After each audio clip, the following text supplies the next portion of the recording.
Is everyone like ready to progress? Are you good, Jess? Are you strapped in? Yeah, just probably could do with a recap of what happened last time because I wasn't here. Okay, yeah. So the recap is usually Hannah that does this, which is very nice. But I shall give you a quick recap. So, following on from the Raj Pasha's palace, you Hmm. guys opted to investigate the disturbance in the normal markets. Actually, would anyone else like to fill in? Like, we can all do it together. Like, I'll give you inspiration points for and what have you. But if not, I can just run through what happened. It wouldn't take too long because it was just kind of combat.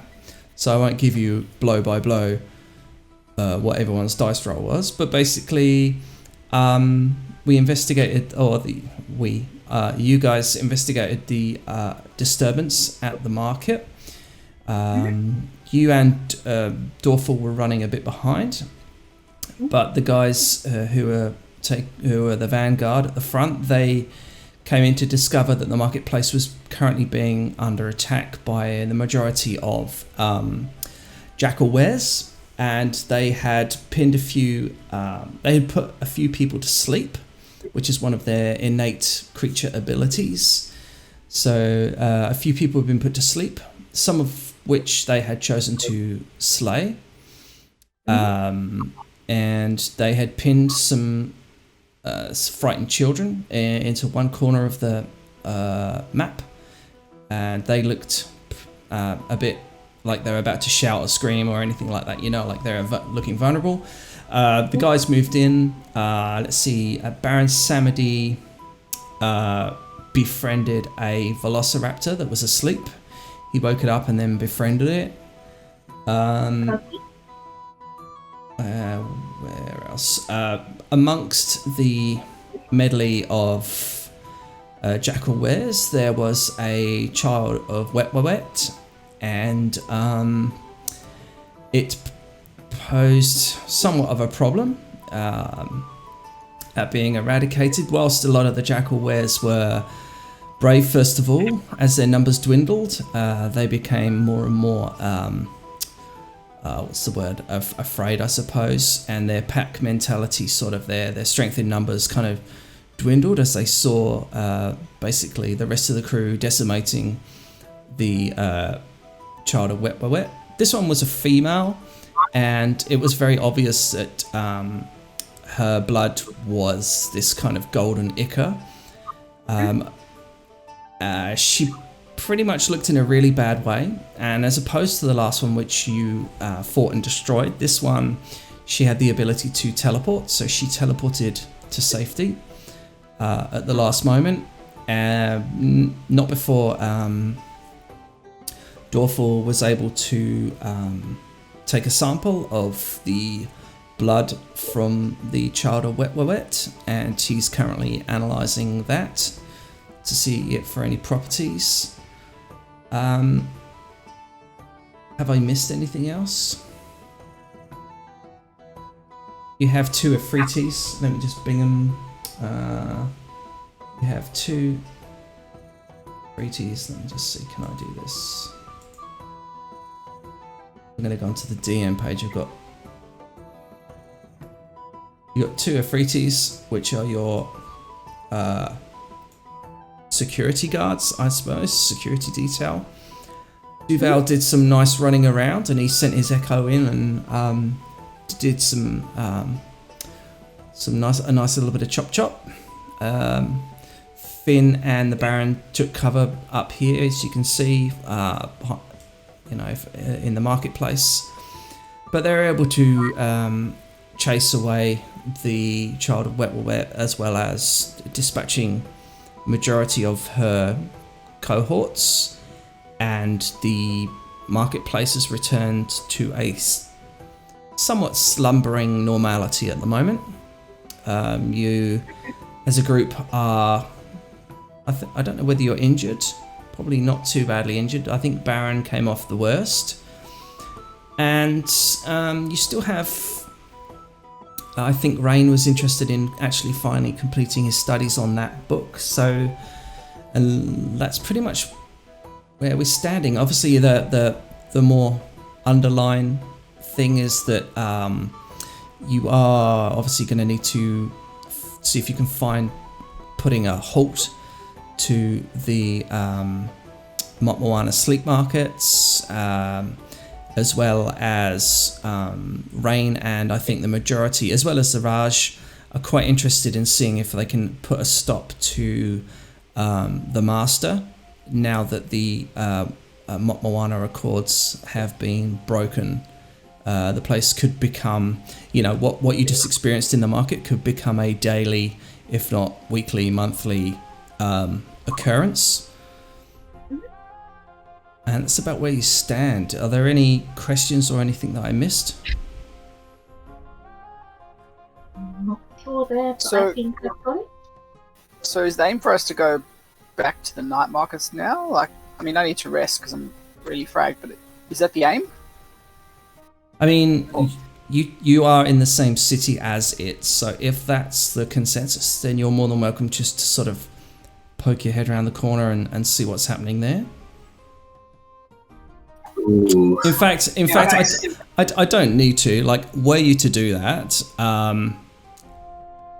actually, no, I'll wait to see what your decision is before I reveal. I wouldn't mind a short rest.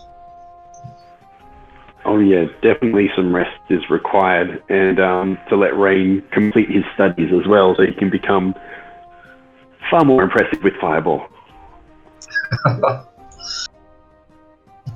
I mean, I don't know. Have I finished studying the tome, or do I need another 4 hours, 8 hours, that kind of thing? I believe you would still need, I think, another day because you came straight from basically sorting out the Raj's issues to investigate what the what was happening in the markets, and then you were like, once we've done that, we'll see where we are, and then you will study and rest for a couple of days. Obviously, the Raj did say you're welcome to stay with him and your guests for as long as you need, but I think you get the impression from the conversation you had with him that perhaps he was just testing you to see whether you are decent people enough to go and investigate what was happening in his kingdom and help him out, or whether you'd be like, well, it's not our problem, Gov.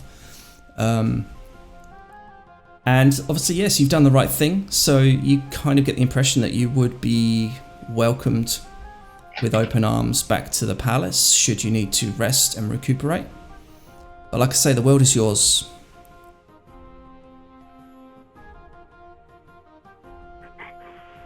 Okay, I think definitely some rest would be a good idea.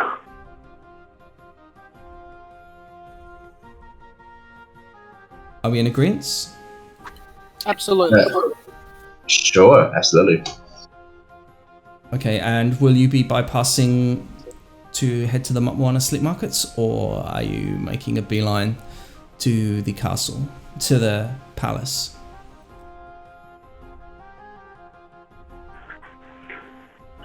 My feel is probably not to tempt fate and head straight back to the palace. I think some rest is... It's a good point. Don't know if taking out the sleep markets now or waiting until we can take out the person that's responsible for the sleep markets first. It's kind of, we're going to do one of those two things first. It just depends which one's going to give us the best edge, I guess. Can the Ifriti go ahead and check out the markets, or we send our familiars there to scout? Because we sort of have the upper hand. We want to see maybe how well defended they are. Do we have the element of surprise, or would it be prudent to just rest and come back stronger, but also give them a chance to, the enemy also gets a chance to prepare?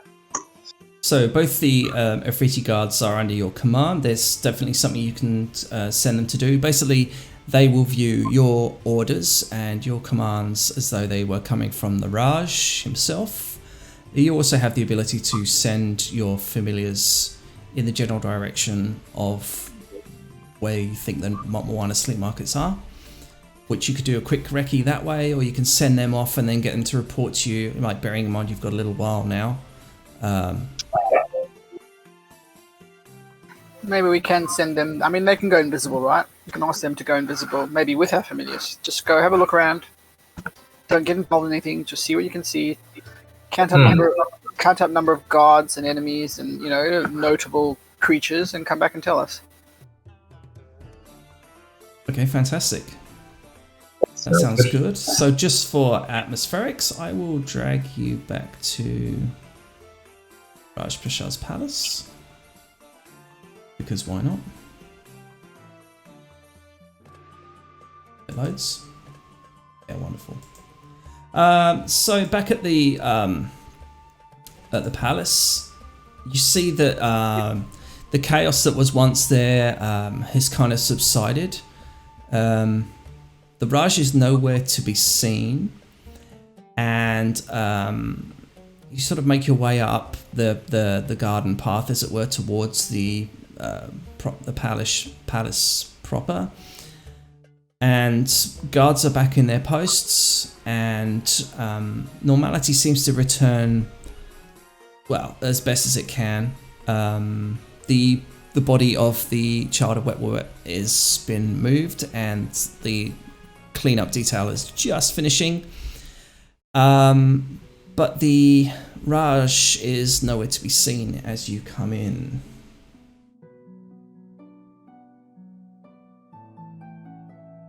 So let me just change. Can we ask where he is? Yeah, sure. So basically, as you come in, you see the first person you see sort of hanging around. Make me a perception roll, everyone, please.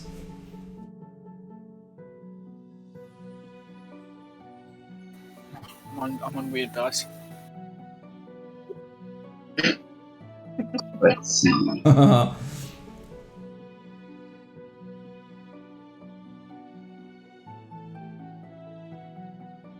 didn't realize I wasn't logged in. So close to 20, but no, an 8.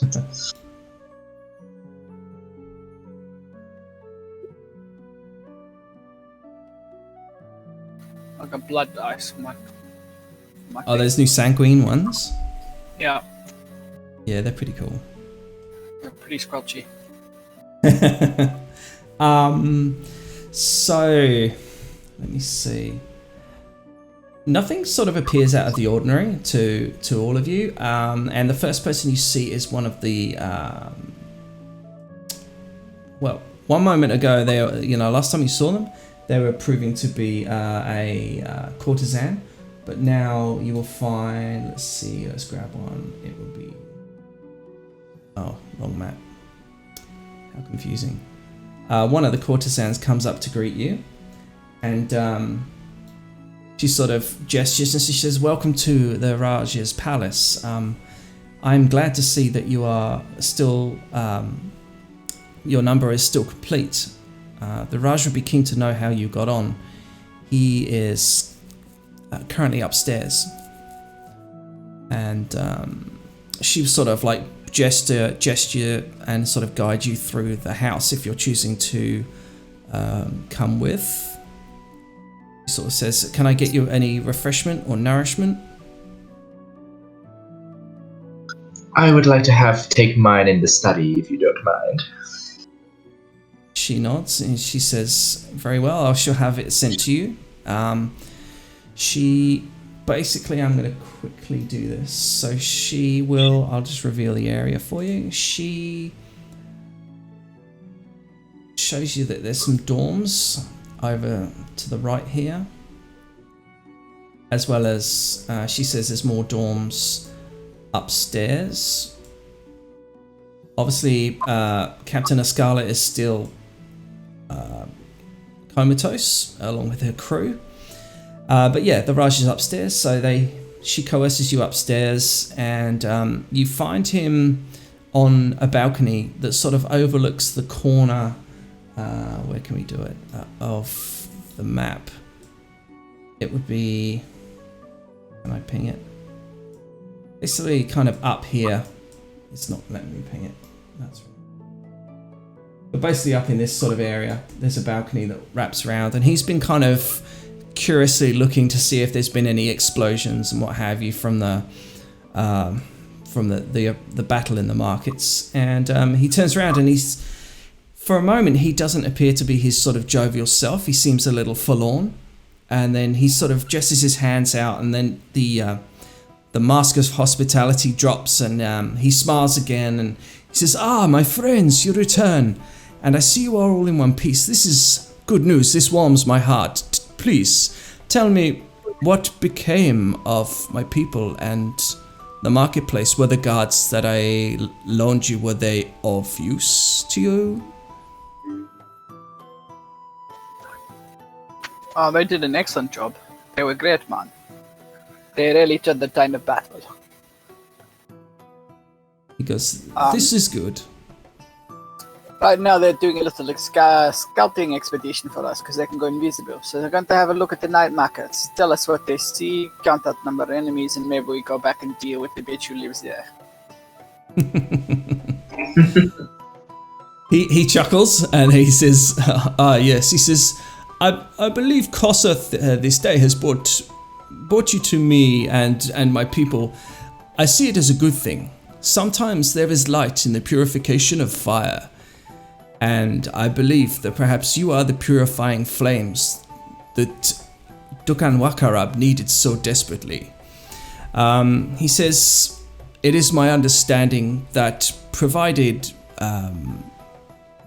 the city doesn't undergo any further attacks, your wish is to stay with me. Is this correct? Maybe for a short time. We need to rest a little bit before going to go to the night markets, and then, we have to go into the desert or to deal with the master. He nods. He says, yes. The master, as he calls himself, and he sort of says like arrogant bastard. The master, as he has dubbed himself, his necropolis, or the lair in which he stays, is still a good 2 or 3 days by camel. He says you were going to take camels, or did you want me to ready horses? Your lordship, we don't know. What is the best? What do you think? Because we don't have traveled the desert here before, so we don't know what is the best sort of. He kind of chuckles, and you can't roll me an insight there, please, Baron. Okay.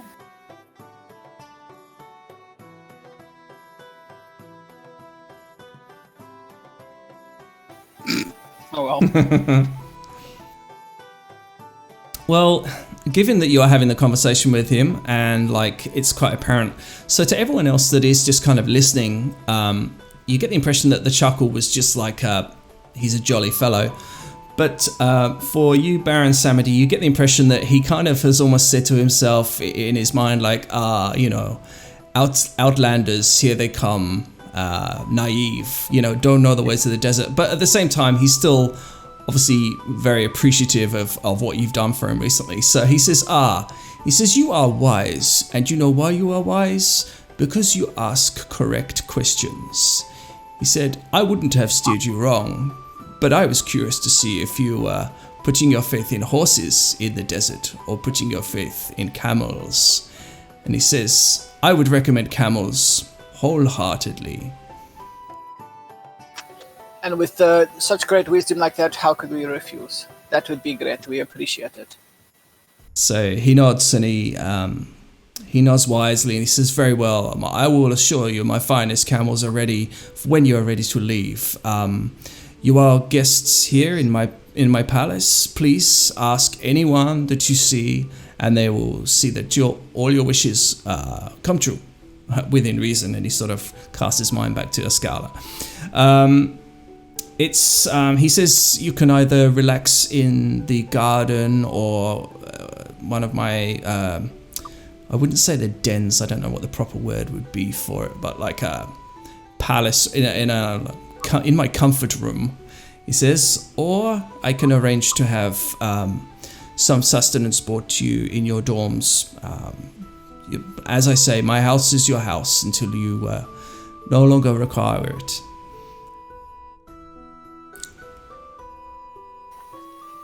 Well, Your Lordship, thank you once again for your, illuminating hospitality. And, Indeed, it will be so nice to stay here instead of the tavern. Qualendrin and I were positively inundated by seamen yesterday afternoon.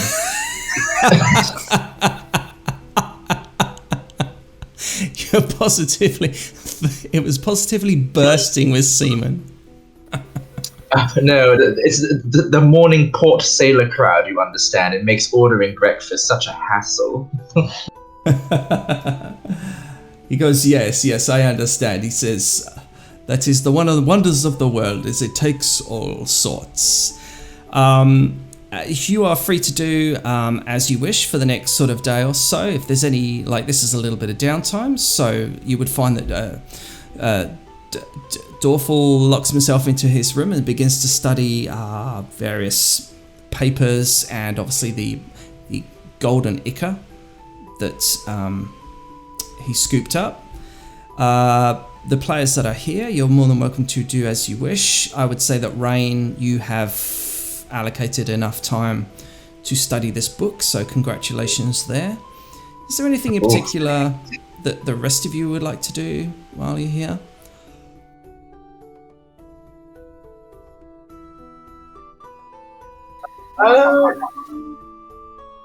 No, go ahead. All I was going to say is I can't think of anything, so there you go. I'm trying to think how much gold I have and whether I can learn a spell from Qualendrin, but probably not. I think all the hours I have go into studying the tome. I think that's the case. It's a dedicated 2 days with a little bit of DM flexibility there. I would say Amarth and Duval, if you could roll me both. I think it would probably be perception, please. Okay. Just going over. Hopefully this goes better than the last one. Very nice. So, Duval, over the sort of next couple of days, as you had a little bit more downtime, you're enjoying and let's face it, there are some very enjoyable pleasures to be had at this palace, which I shall keep PG, but basically there's all manner of vices you could indulge yourself in here, should you wish to, or if you're now like emo Duval because you came back from the Shadowfell, then you can just sort of listen to The Cure and, I don't know, nod your head. Everyone will get a long rest, that's correct. He's listening to The Cure loot version.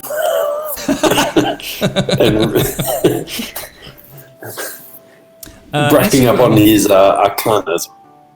As you are somewhat more attuned to the darker happenings of life these days, what you do notice is there was a figure who you only met briefly, who was the Raj's vizier, and she doesn't appear to be anywhere to be seen. You may have seen her maybe once or twice in the first day, but she's kind of not to be seen.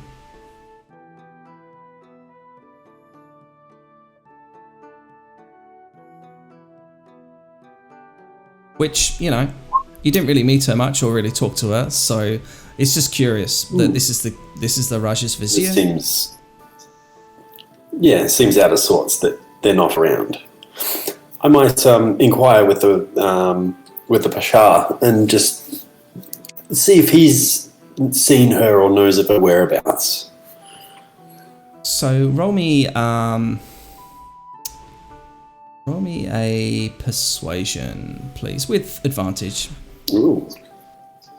Okay, not going to be my strong suit because that's a negative.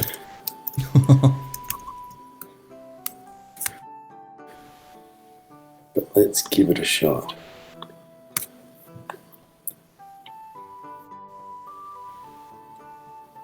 I think it'd be the first one that would come through as a 12. Oh, okay. Well, I mean, It could be worse. It's Could a be pretty worse. low DC because obviously you have just basically saved half his town, half his city. He is. You would press the subject in the 2 days that you're there like more than once, and on the first occasion he's kind of dismissive, and he's obviously a clever sort of linguist enough to kind of realise. You sort of walk away thinking you got an answer, but you didn't. The second day you would sort of maybe like run into him in the kitchen or in one of the comfort rooms, and at that point he sort of says, yes, she told me that she had some family matters to take care of in Kalimsham, something to do with her brother. He says I didn't appreciate her having to leave, and we had a furious argument, but I awoke to find that she had gone all the same, and I cannot 100% blame her for attending to family. And that's what you get from him. Duval's going to ask, in the best of confidence with the Raj,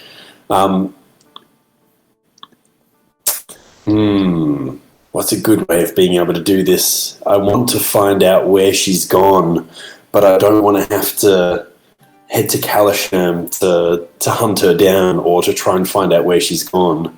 I'm going to bring this back to the rest of the party, especially to Amath and to Rain and to the Baron, and just say I have my reservations about this vizier. Do any of us have the ability to scry? Oh, that is very powerful magic. The Jinn might be able to, but I certainly can't. It's beyond my powers. And we would need a crystal ball or some such, or a fountain of holy water. You need powerful ritual implements as well. Often. Indeed. You know that her room is here. The Baron is so multi-classed that he doesn't have anything higher than second level spells. God. Damn. But he has a lot of them, a lot of spells. You could, All right. You could, if you wish, bearing in mind it's the second day you discover this, spend a few hours like being Detective Inspector Duval if you want to, and like go around with your magnifying glass, like interviewing a few people and see how you go.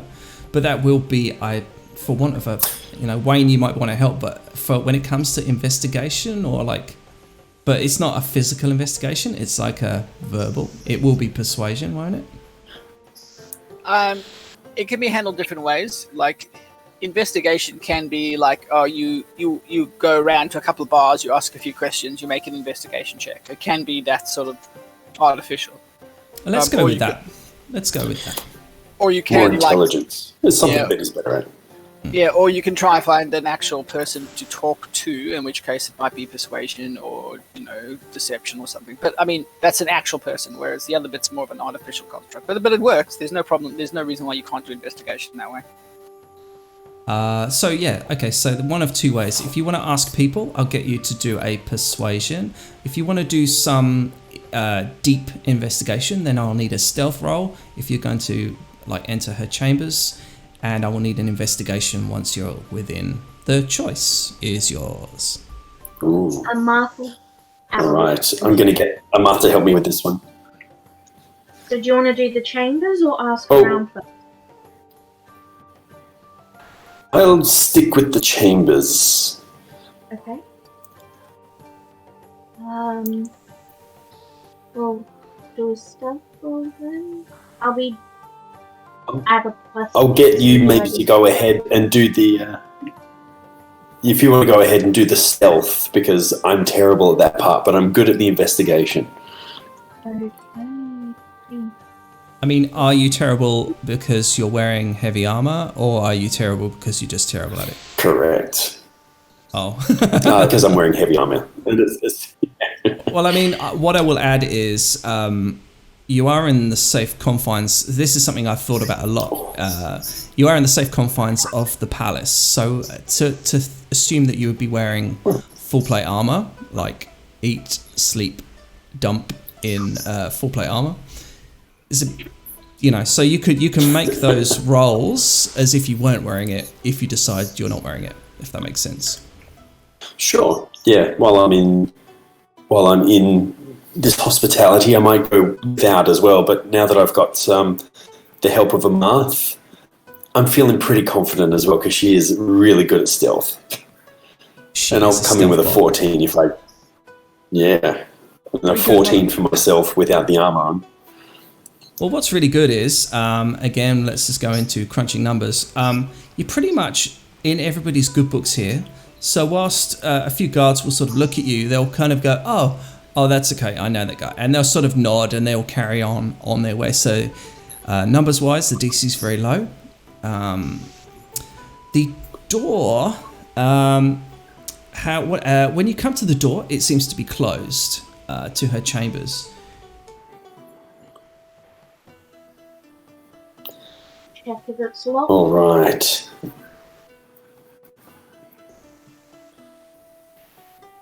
Yeah, that's not my forte, but I will have a look at the door. Is it kind of like a keyhole that it's kind of locked from the inside? It seems like a standard door. What you're able to do is you've got some time to investigate. What happens is as you come close, you are able to see that the latch is across, which is common for a turn handle, but underneath as well there is a bar across, which suggests that it could well be locked. I mean, you're not completely deterred by this. You have had Dorful lend assistance before, and in the interests of progression, I could say that he's obviously come with you because he would be an active member of the party and his studies would be winding down. If you wanted him to pick the lock, is anyone else doing anything else? Amarth? I could help, but I'm not very good at picking lock. That's right. I'm going to have a look. Is there a keyhole that I can peek through? Yes, there certainly is. Excellent. Then I'm going to peek on through, and as I'm spying into the chamber of the room, I'm going to summon my echo onto the other side of the door. Oh, that's fucking awesome! Yes, man, that's cool. Okay. Well, yes, your renter ghost, your echo basically comes into the room, and that's so good. Comes into the room and has basically free reign within. What you notice is, let's see, definitely, just roll me an investigation quickly, please. Sure, absolutely. Or a perception, your choice, really. Oh, all right, we'll go with investigation. Investigation is the way to go. Yeah, every time. Like I say, doing a bit of a look around, a bit of a snoop with your echo, you're able to discover that her room is as good as it's superficially cleaned out. So she will have a dress hanging there, or a dress on the bed, but when you go to look in the closet or whatever, all of her belongings seem to have disappeared. The door's shut, but there's a dress on the bed to make it look like she's there. Like I said, the door is locked, which is maybe not uncommon for someone that's going away for a while. What you're able to discover is a mysterious-looking small, black obsidian orb is sitting on her bedside table, which seems to be like a paperweight for a small folded note that's on the desk. Ooh. And interesting. What you do? I mean, before we investigate that a little bit further, I might bring the echo back and get him to unlock the door from the inside so that the rest of us can come in. And Marth's Okay. been kind of giving a look out like we're meant to be there, making it awkward. So you're just standing around like, yep, we're totally supposed to be doing this right now. Yeah. All right, fantastic. Well, as a spot of luck, he is able to unlock it from the other side. It has like a little kind of latch mechanism which unlocks, and your duplicate double Duval, is able to open the door for you, presenting you with the room. Are you both going in, or? Well done, Duo Val. Yeah, let's both go in, and I'll dismiss Duo Val. Aww. All right, very nice, very nice. Let's see. You basically see the same, obviously, as your Echo did. The room appears to be, obviously, Amarth, you would see this now. The room appears to almost be staged in a way that someone is returning. But upon a closer inspection, things like under the bed is completely clean of anything that, like storage chests, lockers, foot lockers, that sort of thing. So yeah, and that's how it presents itself to you. If we shut the door so that no one can see that we're actually in there, make sure the door's shut. Can we do like a deep look, like feeling around the lip of the bed base and behind cupboards, looking for false bottoms or anything hidden? Absolutely. So one of you can do me an investigation with advantage, or a perception with advantage, depending whether you're just looking or whether you're actually lifting up bedclothes and stuff. Go for it, Amarth. Your turn. Very nice. So, Amarth, what you're able to do is you sort of have a rummage around, and it's only by the time you sort of get to the bed and you like lift up the mattress, you discover a small like flat coin purse, and within the coin purse is 15 gold pieces, which is a pretty tidy sum, and on it is like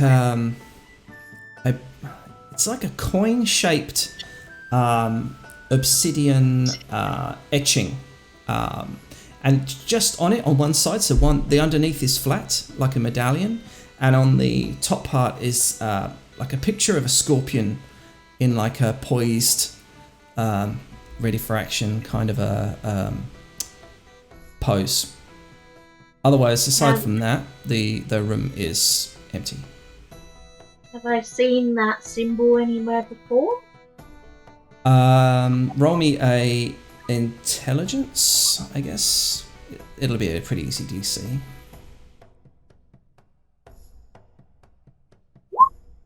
Yeah. So you do sort of spend a little while there, and I'd say that Tuval gets a little bit like, what's happening? Because you're like, hang on, it's coming to me. But anyway, it comes to you eventually, and you realize that that's almost exactly the same symbol as the bronze brooch she was wearing on her like dark blue robes when you first met her. But that's the only other time you've seen it in all of your travels. Okay. I'll pass it to Duval to have a look.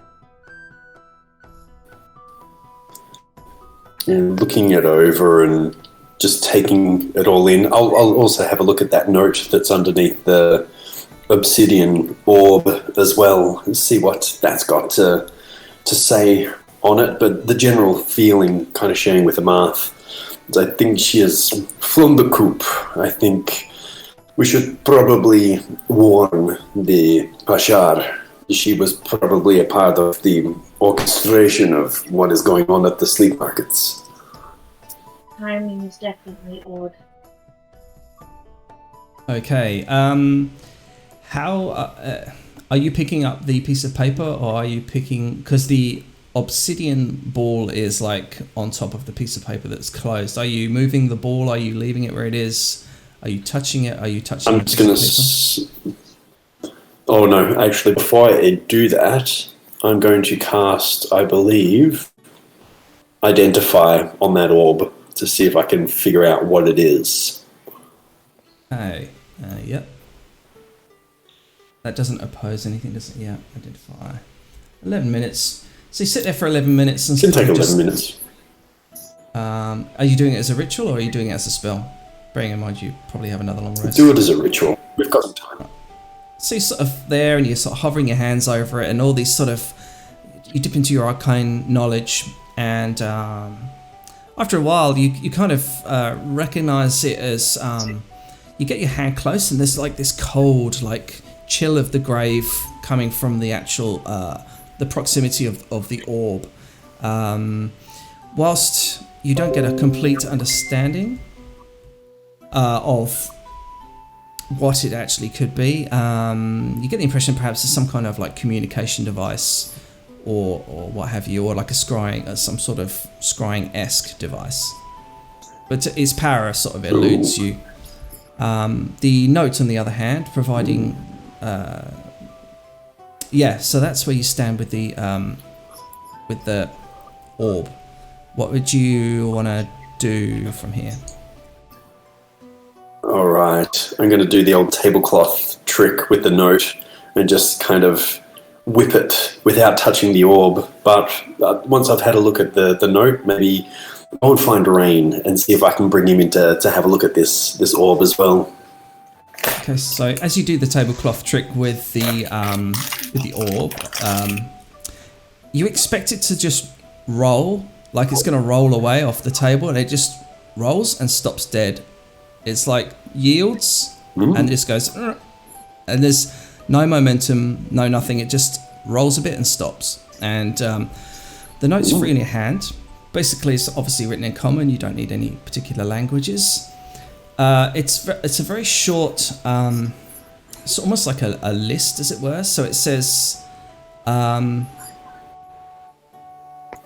it's like been deciphered, as it were, and it says, meet my brother at the family home. It says the father demands it.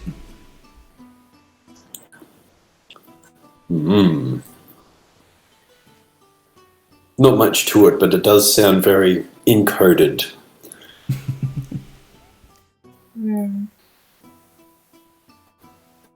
And that's where that sits. So that's what you're able to kind of do within those sort of couple of days. That's the sort of mysteries as they've unfolded.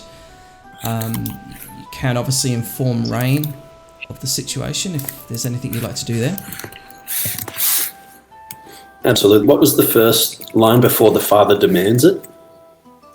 Your brother, your brother is at the family homestead.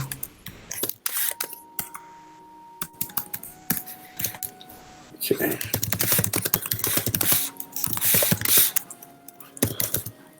Just putting this into the general thing as a note. Nice.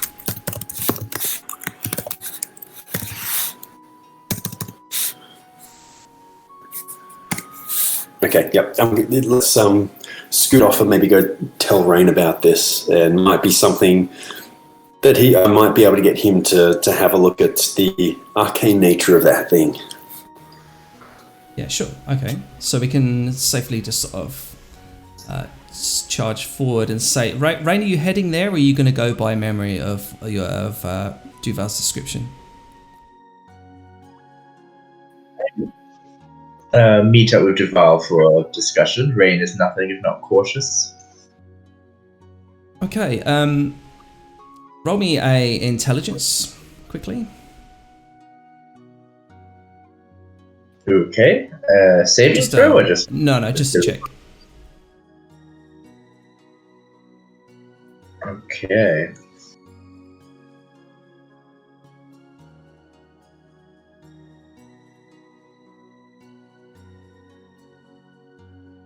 Ooh, 10. you definitely think, given the craftsmanship, that it's some kind of magical device. Most people wouldn't bother shaping something so well. Whilst its purpose eludes you to some extent, currently, obviously being drained, having studied the book for so long, its true purpose evades you at the moment. But yeah, it's definitely something you would think is used for some kind of sort of magical purpose. And obviously, given that your hand gets close, you've experienced this similar sort of discomfort before when you get that sort of chill of the grave kind of close to it. But that's all you can discern for now. Oh. I'm just briefly going to let you talk about what you'd like to do next as a group. I'm going to go and grab a wine really quickly. I'll be back in a sec.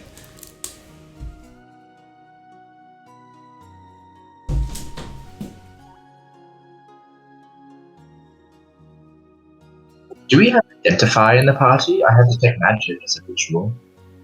Yeah, I tried Identify on it, but didn't work.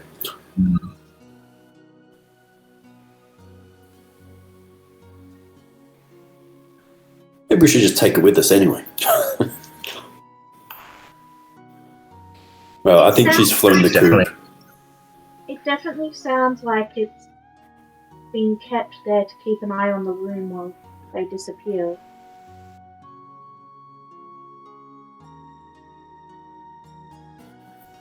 Yeah, more than likely. More than likely. We probably want to warn the Pasha before we send off as well.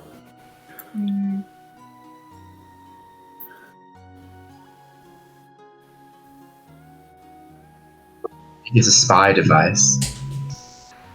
That's a good idea, actually. Okay, thanks for your patience. I am back. With the wine, I hope. Yeah, I got a nice bit of red for tonight. So, this is all you're able to discern and discover during your sort of stay at the Raj's palace. Raj, I mean, he sort of says, how are you feeling for the journey ahead? Are you feeling confident? And sort of kind of asks you as a group, are you ready to depart? Is there anything else I can do for you? He says, again, I could spare you the two guards that escorted you to the market. He says that they said that you fought very bravely. We should probably bring up your vizier. It seems she may have been involved in what happened in town. He says, how so? He says, Musasir has been my trusted vizier for a long time. Amath kind of looks at everyone, hoping someone else will pitch in a bit. Their disappearing act seems a bit odd timing, and the idea that they're suddenly going to see family, understandable, but just some odd things surrounding her suddenly leaving. I also recall that she didn't seem happy to see me in Cauldron when we first met. Maybe she's not pleased to see people snooping around. Okay, so I'll get everyone to roll me insight, please.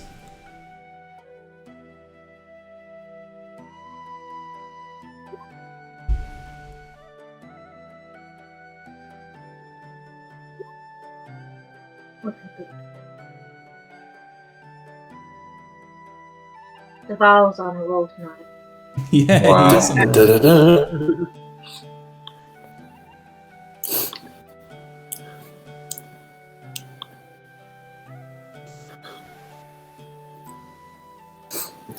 Perhaps I'll reiterate my distrust to the Pasha and relay through the contents of that note as well ask about her homestead.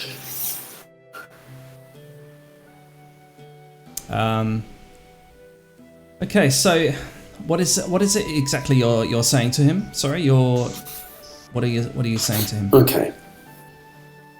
That things do not seem to be what they appear. I'm not calling him naive, but perhaps there is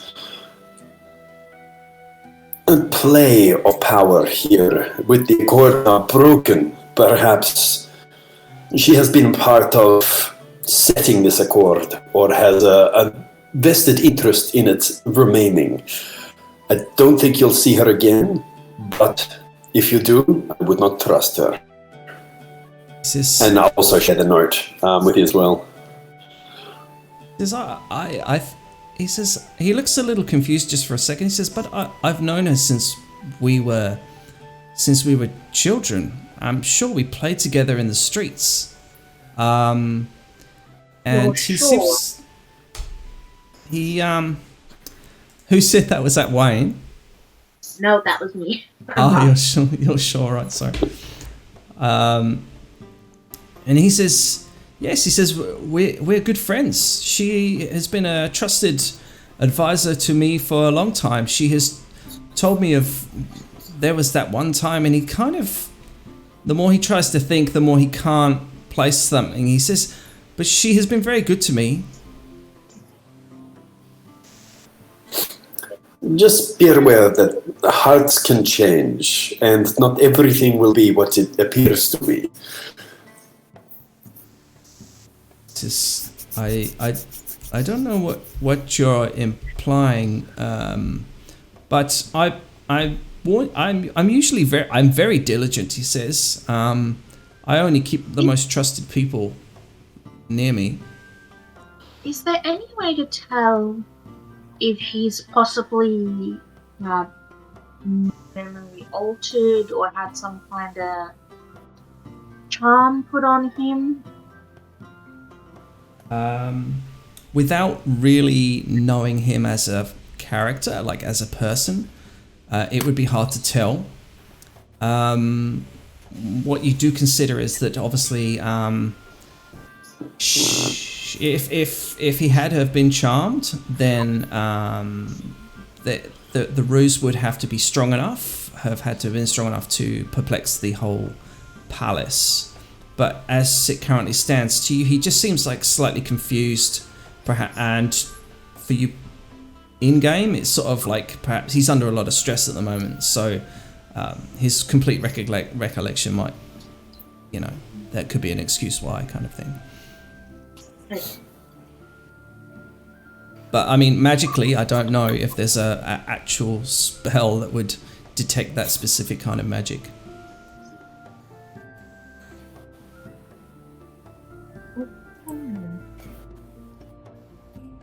And Mars does not feel comfortable. She feels like there's something more going on there and she doesn't know how to deal with it. He says, well, I suppose the proof is in the tasting, and if she returns to my side, then I can't see why she wouldn't. And he just sort of blinks and says, she has been so good to me. And you get the impression that he keeps kind of just saying that. He never really says anything bad, like he can't bring himself to say anything bad about her.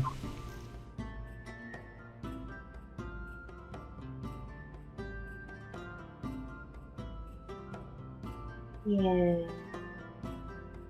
And Martha's just gonna squint her eyes a little and kind of let this one to bed. She doesn't know how to be sure. Okay, very well. Is there anything else that anyone would like to do? It's been 2 days. Rain, you are coming on with your studies. You have completed your studies. You will find that Dorfel returns and says that he will need a little bit longer to study the mysterious magical golden ichor that sort of emanated from the child of Wet Wet. And the Raj says, now, if you were to head to the Sea of Shards, perhaps do you have all the materials and resources that you need for a journey of such?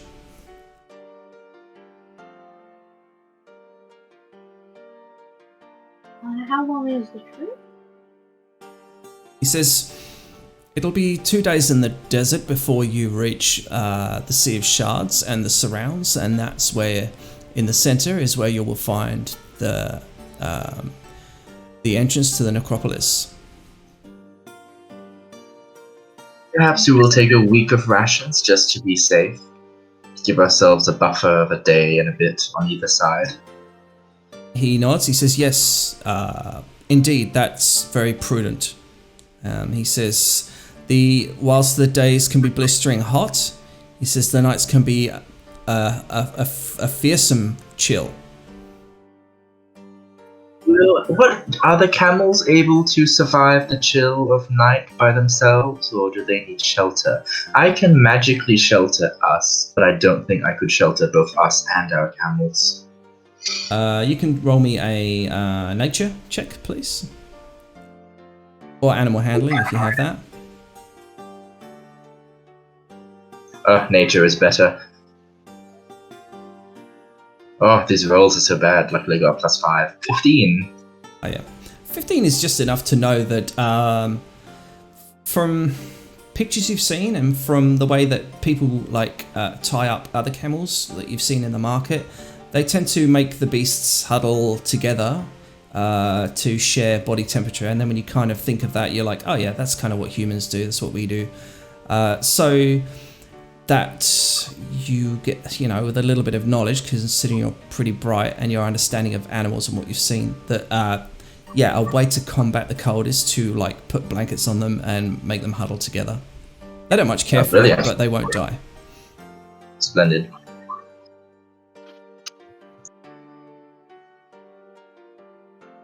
Okay. Well, Aaron, have you anything to add? Anything you think we need for the expedition? With this study of the tome, I believe, and my fulminating treatise, I can magically shelter us so the night will pose no trouble. Right? I bet he's fallen asleep. At 9:30? Nice. Not very early. I think he's just lying down. He's still got Discord still on, but might just be lying down at the moment. Okay. Honestly, we've all been there. So if he doesn't have anything to add, then how about you, Deval? Anything? No, we're good. We've got rations, we've got transport, and we've got shelter. I think we're ready to go. I'd imagine we're all long rested now as well. Oh yes, you are. Yeah, you would sort of head out on what would be maybe the morning of day 3 of your 2-day sabbatical thing. All right, great. I think that means you might be riding into a text bar. Let me just have a look. Okay. Yeah. So you take a sort of a first couple of days, and for a lot of you, perhaps who are used to cities or the rolling sort of mountains or the grasslands, whatever your homelands are, this is almost completely alien to you. Perhaps I'd say, apart from Duval, obviously. You get Dorful complains a lot about the dust and the sand sort of blowing and getting into all his sort of articulate parts, and he's constantly wrapping himself up in silks and cloths to try and keep himself from the beating sort of dust storms that will kind of blow in and blow out. It's a truly desolate place. You see really no sense of sort of life. A lot of it's kind of flat, and then eventually you start to sort of feel the ground begins to sort of warm up, and it becomes sort of perhaps a bit more mountainous. As your mounts carry you through the day's blistering sun, the air begins to cool as the sun swiftly sets over the marching mountains far off to the west. So sort of as you're approaching this, walking through this desert, you begin to see a mountain range far off. Their ragged dentine silhouette bites deeply into the deep gold of the retreating sun. It's sort of becoming nighttime, as it were. Whereas only hours ago you were wondering if the small kegs of gunpowder you carry in your packs might explode in the heat, now you concern yourself with the thoughts of survival. A bitter chill from the cloudless night saps you of the day's warmth. Warm patches of trapped air become a welcoming reprieve from the cold night. The nocturnal creatures call to one another. The haphazard placement of their calls carries on the wind. The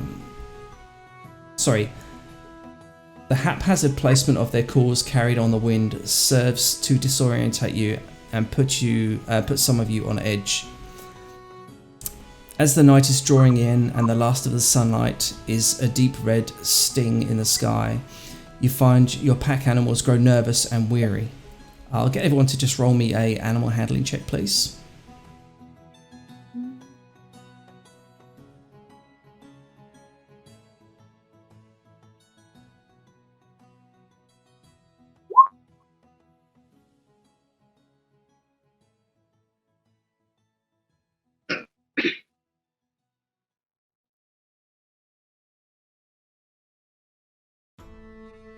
I think my camel spits on me. The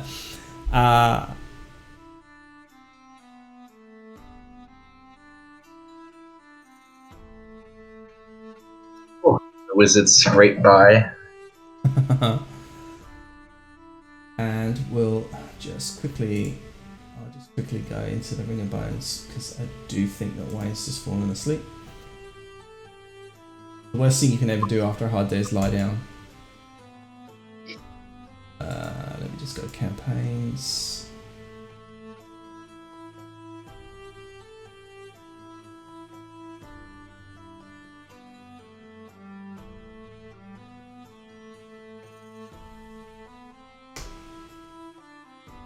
Comes to shove, I'm fully loaded with fireballs. Yes, you've got that. Make it work. Armor. So, animal handling.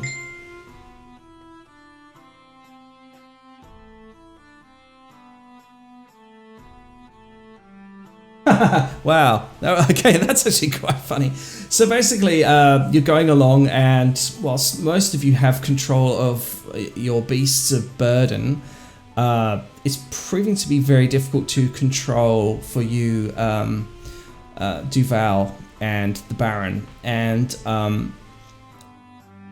at one point, at the same time, a creature is like startled by anything at random, really. You don't really know why, given your animal handling. And I need you to just make me a dexterity save, please.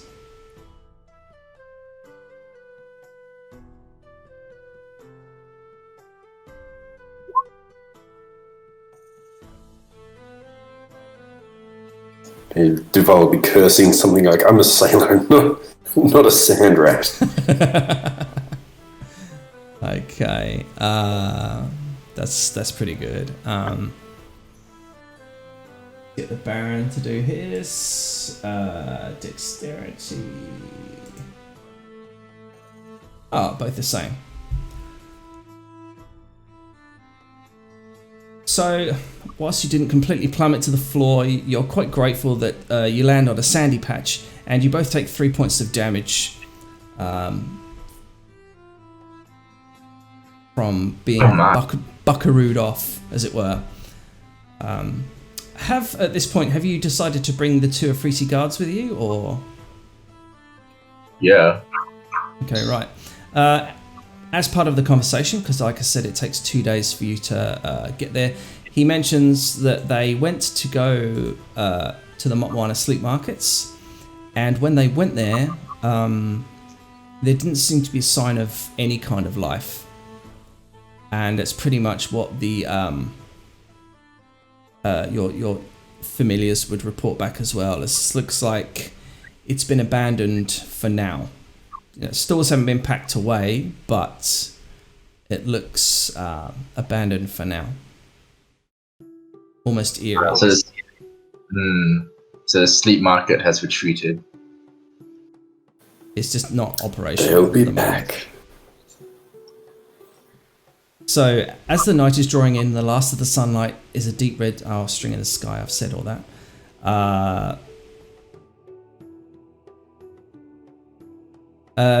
Dorful, who isn't here, he starts to sort of look around. Let's see, let me just read this text bar and then reenact it.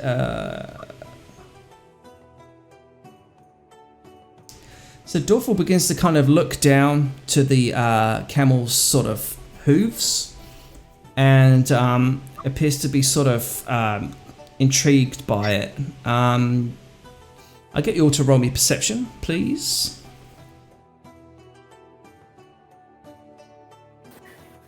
Okay.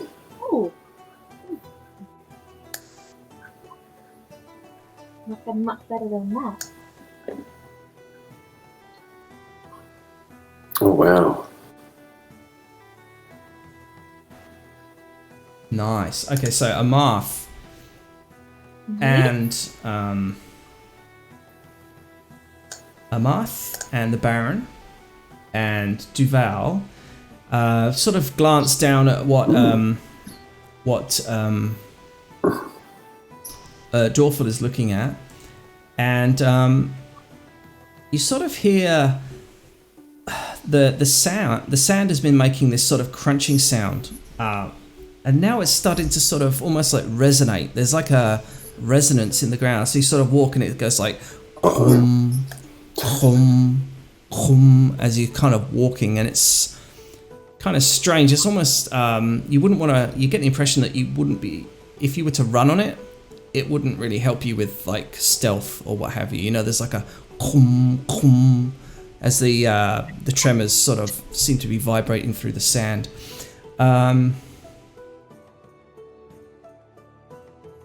Yeah, like a muffled echo. Sometimes it gets louder, and then sometimes it's barely audible.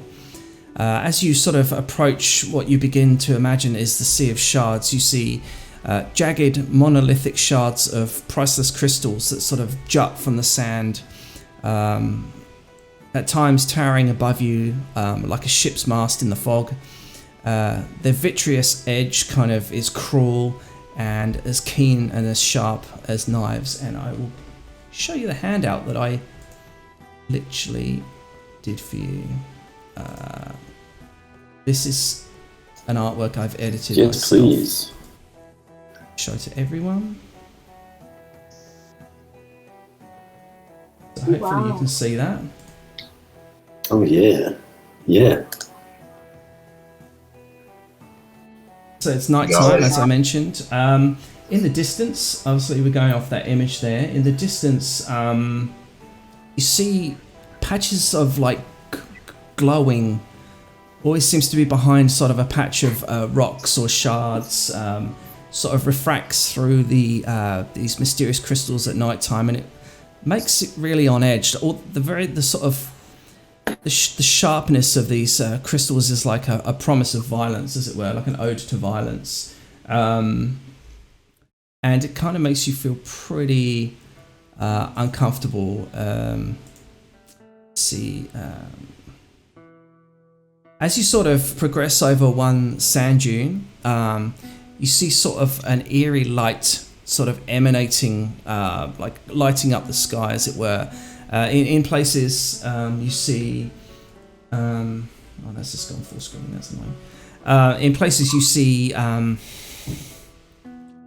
like magma, as it were, almost like drying out. So it's where the like magma seemed to sort of almost like boiled up to the surface and like vitrified a lot of the sand and made it like this shiny glass black thing. And instead of me describing it, what I can do is we can move to a different map, ladies and gentlemen.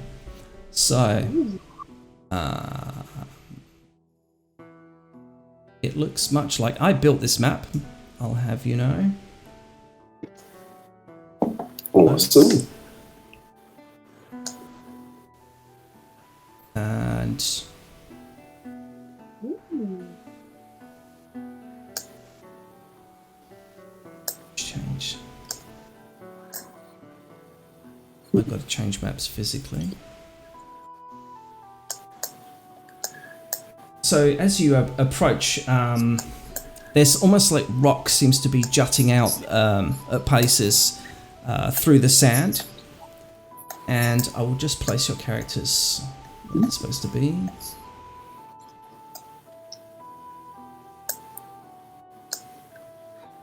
So we got Duval, let's say Finn.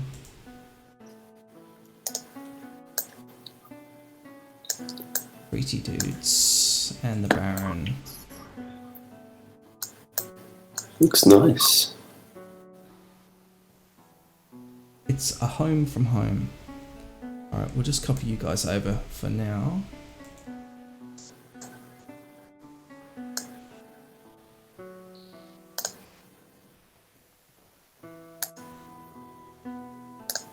that all of you? Baron, where's the rest of you? Okay. There.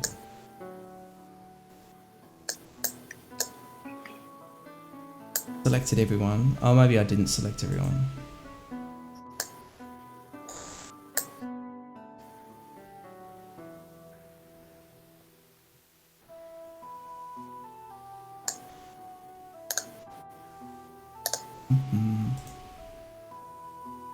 See that again. There we go. So, as obviously free to move yourself into whatever marching pattern you wish, but you basically come in at the bottom of the map, and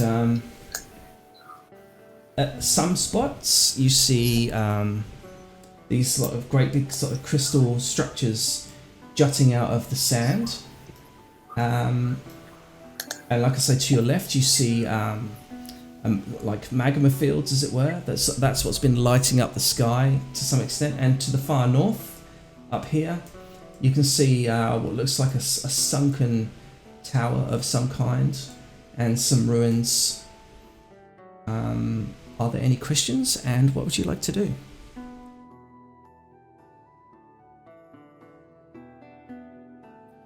Probably send the familiar ahead. Okay, where are you sending it? Oh, shall I Choose. get you one, hey? I'll just get you one you can flutter around. How to do it? Perhaps the abandoned encampment first. Okay. For the quests.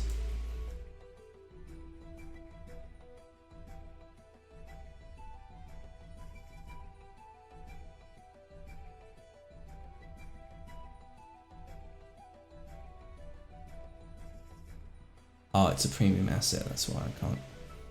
Alright, we are gonna have...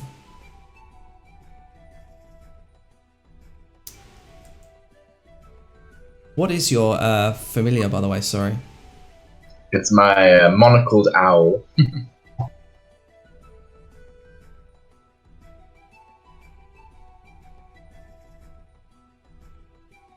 Okay.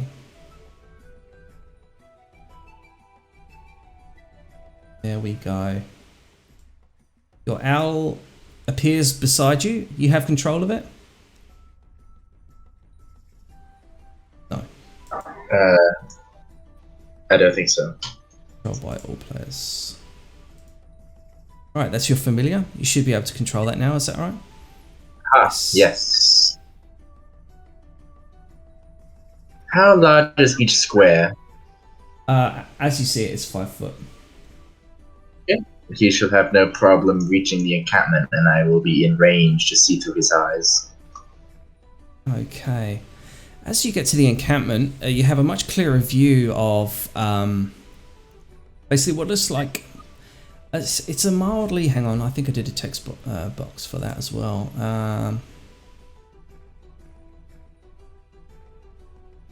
It's basically what it looks like to be a temporary sort of makeshift military encampment of some kind. You could guess that perhaps it's something that one of the other parties may have established when they were sort of out this way. It looks relatively new, although the sand is starting to reclaim it. There seems to be no signs of life, and the desert itself is very still at the moment, apart from obviously when you move, there's the occasional sort of echoing sound underneath your feet. Your familiar is aware of this tower off to the left, which seems to be perhaps, without being an architect, you can kind of assume that perhaps it was all one structure of some kind, and the magma field is like engulfing and reclaiming this tower. The tower sits, sort of juts out of the ground like a cigar. The end, whatever perhaps was once in the tower is consumed by fire and sort of constantly seems to burn at the top. It could be some kind of gas anomaly where it constantly burns like a beacon.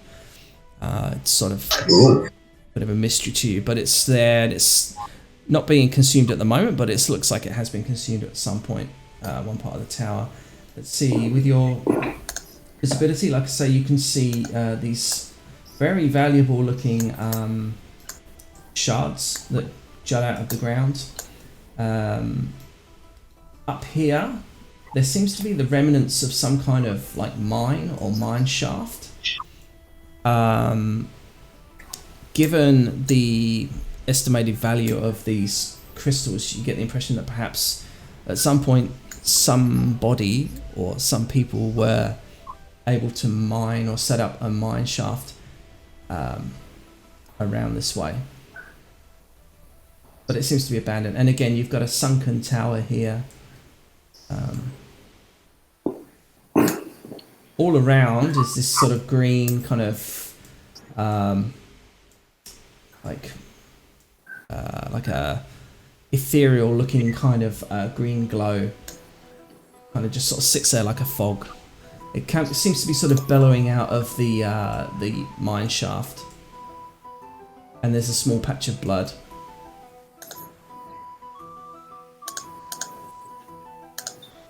Fresh blood? Well, freshish, yeah. I relay all this information. Someone could be in trouble. Good point. Perhaps if we try to take the abandoned encampment first, in case there is something there, maybe we can use that to our advantage. Yes, we can quickly have a look over it. Okay, I would like all of you to show me how you're getting there, please.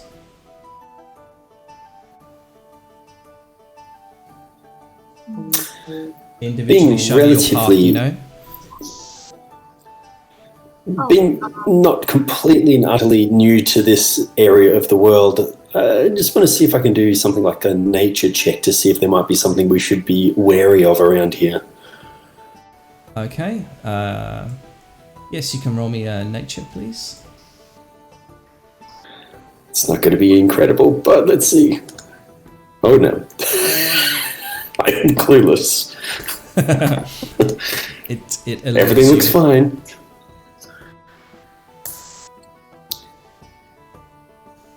Amar seems to be taking a pretty damn good path.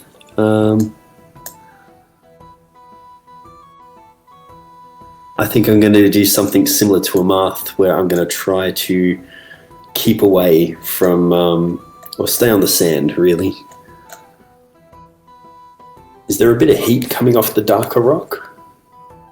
Yes, it's obviously magma. It's molten lava, like where it's the orange, but then there's obviously a very, very warm, like vitrified sand that kind of acts like a barrier. Yep. Uh-huh. Yeah, I'm not going to basically try not to step on the hot stuff. Okay. I would walk very, very slowly and tentatively putting my foot down very gently before I put all my weight on each step. All right, very well. That's good. So, first of all, okay, so Amarth, I've seen your path. We'll go with the Amarth path. As you are sort of shuffling along, you kind of would get you to roll me a probably, I guess, it would be stealth, although I can't quite think of how you would sort of roll. Yeah, roll me stealth, I'd say. Ooh. Okay. Okay, nice. And okay, so who is moving next? We'll get back to you. Move your I'll character. happily where you follow want the to same end up. path as Amarth. Okay. Squishy, I stay at the back.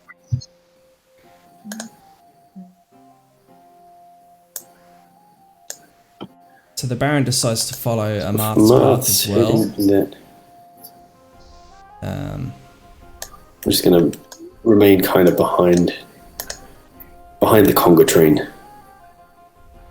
Okay. So Duval, show me your path, please. Just which route you took. Yep. So I shall be pretty much following in the same footpaths as Amarth. So that kind of continuation to try and follow her. Right.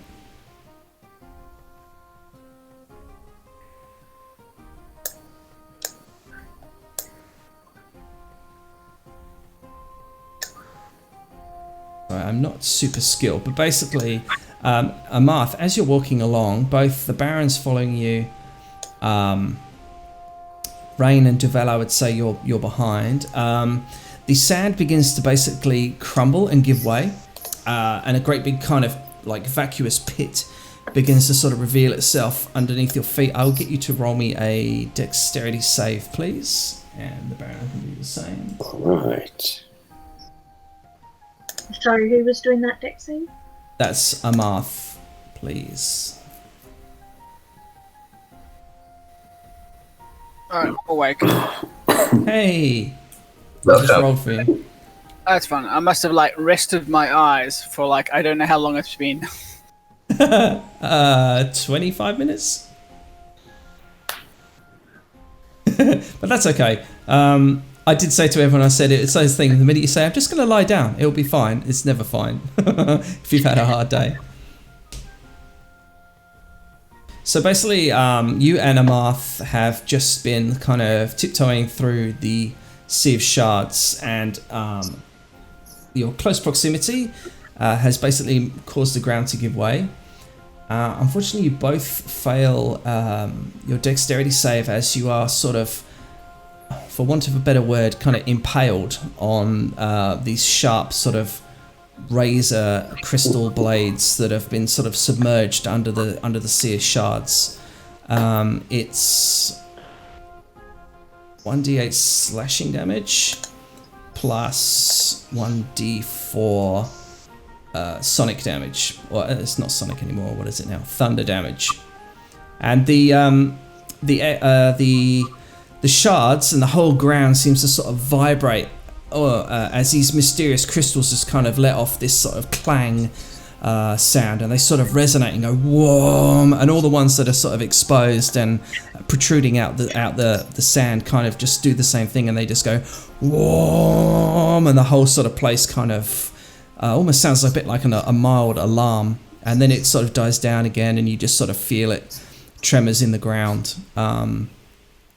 As Rain, Duval, Finn, and Dorful all sort of stood behind, they're able to walk round. How would you like to progress next?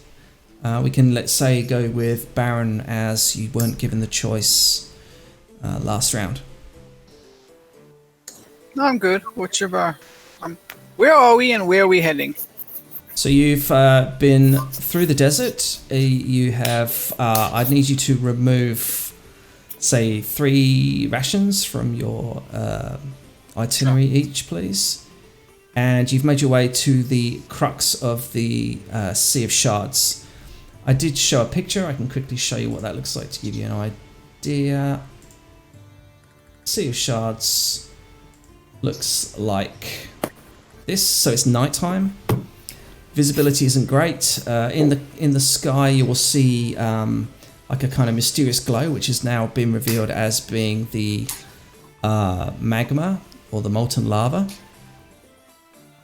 Let's see, what else can I tell you? The tower, Rain has sent off his owl, and it's basically key landmarks are this mysterious tower that seems to be consumed by the magma. It constantly seems to be burning at the end. You've got a abandoned encampment, sort of by the light of the burning tower. Then you have what looks like an abandoned, quite old mine shaft, which you could quite easily assume is the remnants of a mine for mining these mysterious gems. You've come in from the south, really only just started to come in. Some of the shards are exposed, and now you've discovered that there are some patches where the shards are not exposed. Oh, there is a mysterious, eerie kind of fog that kind of emanates from the mine shaft, and a patch of somewhat fresh blood at the entrance. What would you like to do?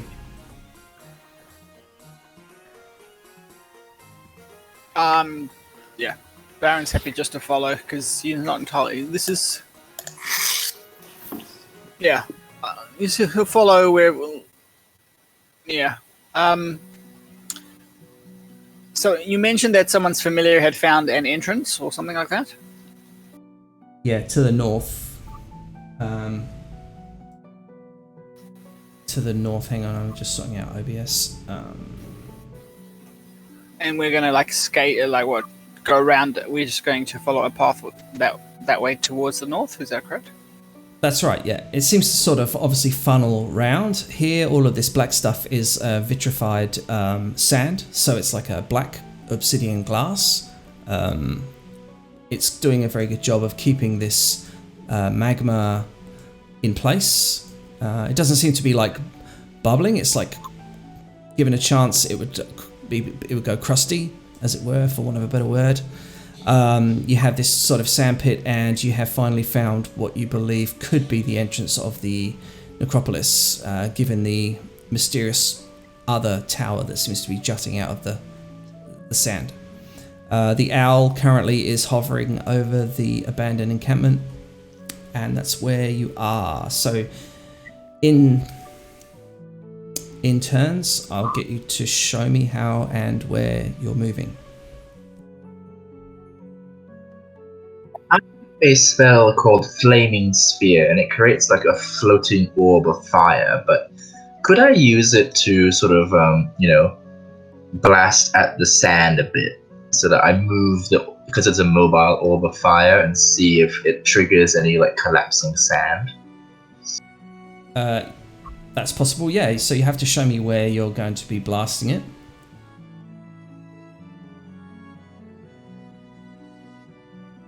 Okay, I create a sort of 5-foot diameter flaming sphere in front of myself, and I sort of just trace out a path, the nearest path to the encampment, in a straight line, except for when I encounter a sand trap. Okay, so as you sort of cause the flame to kind of hit the ground, a few sort of sand pits begin to sort of reveal themselves. I'm just finding that. Here we are. Draw shape. Now, how do you draw a circle? Is it control? Basically, one appears here. Very close to this one over here. Actually, yeah. Be able to draw circles. Now I can't remember how to do it. Yeah, I'll try shift next time. Basically, as you sort of pat the ground. Oh, Oh, that one fills the gap. Oh, So. hold Alt. Hold Alt. Yeah, that's the one. it. Yeah. So those are the only ones that seem to sort of reveal themselves. Again, like the sand that seems to be so secure just kind of like rolls away into these big sort of cavernous pits. And in the occasional pit, as you sort of come close, you can see like other creatures, sand-dwelling monsters or what have you, sort of succumb to the shards, as it were, as they've been impaled. So just each of you take it in turns to move me where you want to go. I take it are you walking in single file or as a group? Or just following the path? Yeah, I think following the path as it kind of burns forward, continue single file. Okay, I will get Duvalt and let's see, Rain to roll me a perception, please. Okay. Oh dear, my rolls have turned for the worse. Sorry. Okay, that's fine. It's blusterous night, and obviously the chill desert winds howl quite loudly, and yeah, you seem to be focused on the abandoned encampment. So move yourselves roughly where you think you'd like to be.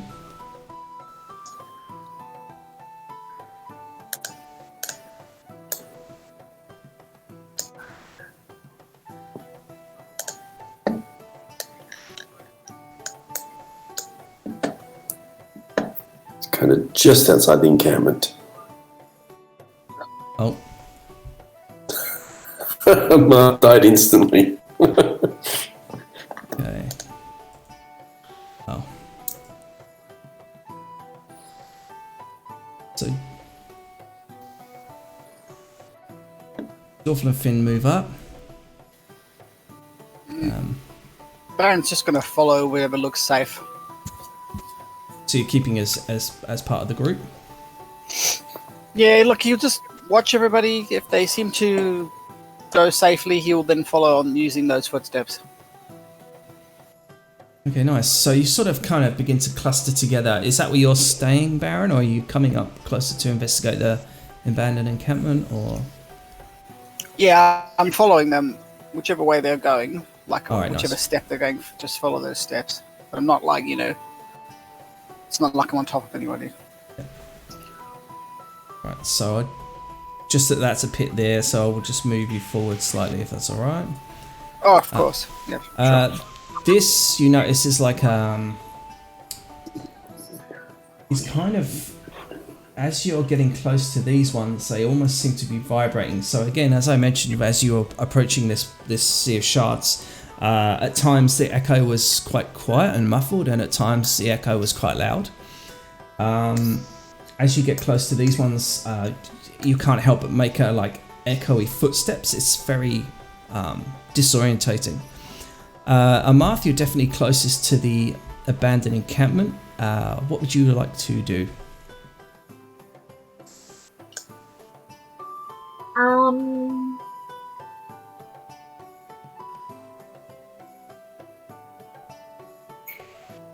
I just see. Oh no, that's a ritual. Does anyone have detect magic as just a general spell, or I could do it as a ritual, but it's going to take 10 minutes? Do not have it prepared. What I can do as a ritual now.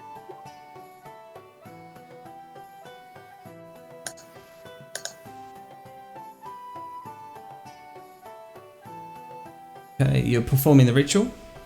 Yes. Okay, so you get about 1 minute into the ritual, and I'll get everyone to roll me perception, please.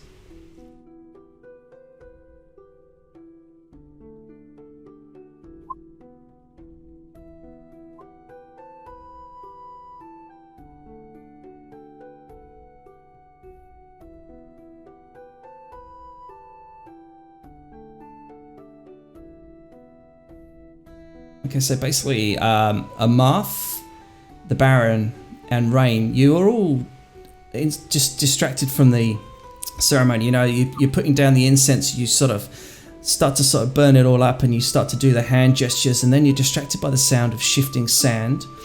And I'll get you to all roll me initiative, please. Bum, bum, bum. Let me just clear the decks. Remove all turns. Clear.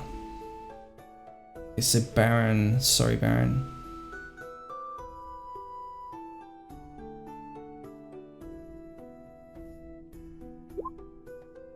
If you just roll again, Baron, I'll sort you out. I see the Cauldron is with us. Oh yeah, sorry, I'll grab her. Jump to this map. Where is she? Where is it? Copy her.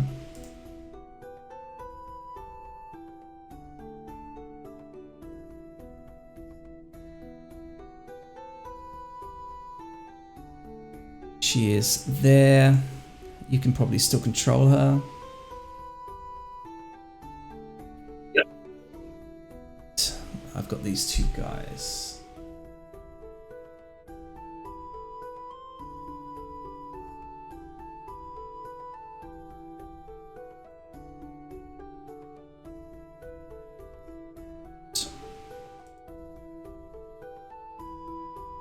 So from out of the sand, quite close by, these two very large sort of aberrations burrow out of the ground. And for a moment you think, it looks like people. It looks like people clawing themselves out the sand, and you think like it must be undead. And then to your horror, it's closely followed by a, I can't remember what the proper word is, but like a scorpion, maybe it's scorpion body, as these legs and tail begin to follow behind this horrid sort of looking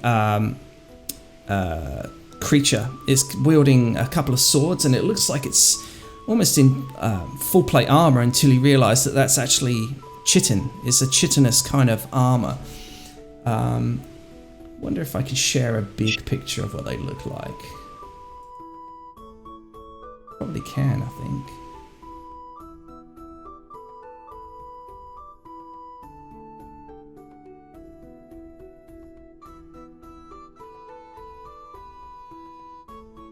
Maybe I can't. Quickly do it in the chat. Copy image. All right, this is going in the Facebook. Look like that. Oh boy. It's the Scorpion King. That's right. I had to go there. They have kept their distance, but they are definitely got eyes on you. They're at the top of the round, so they go first, and they basically take this turn, and they kind of chitter away in this husky sort of voice. And they raise their arms as if to call upon something, or perhaps it's to goad you. You're not sure, but that's their turn. Duval, what would you like to do?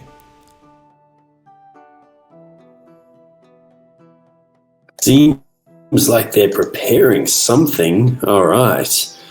I'm going to step forward a little bit onto this kind of hardened magma, and from that point there, 35-ish. Okay. What's a send at that first one?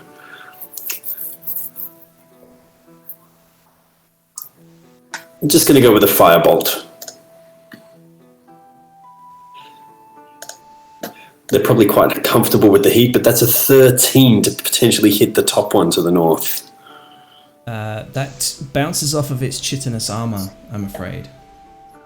Okay, no, that's understandable. I'm just going to keep it there for now.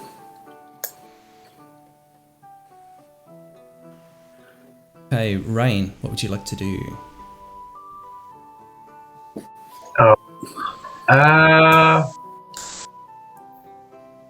Rain will throw in a fireball. Straight up.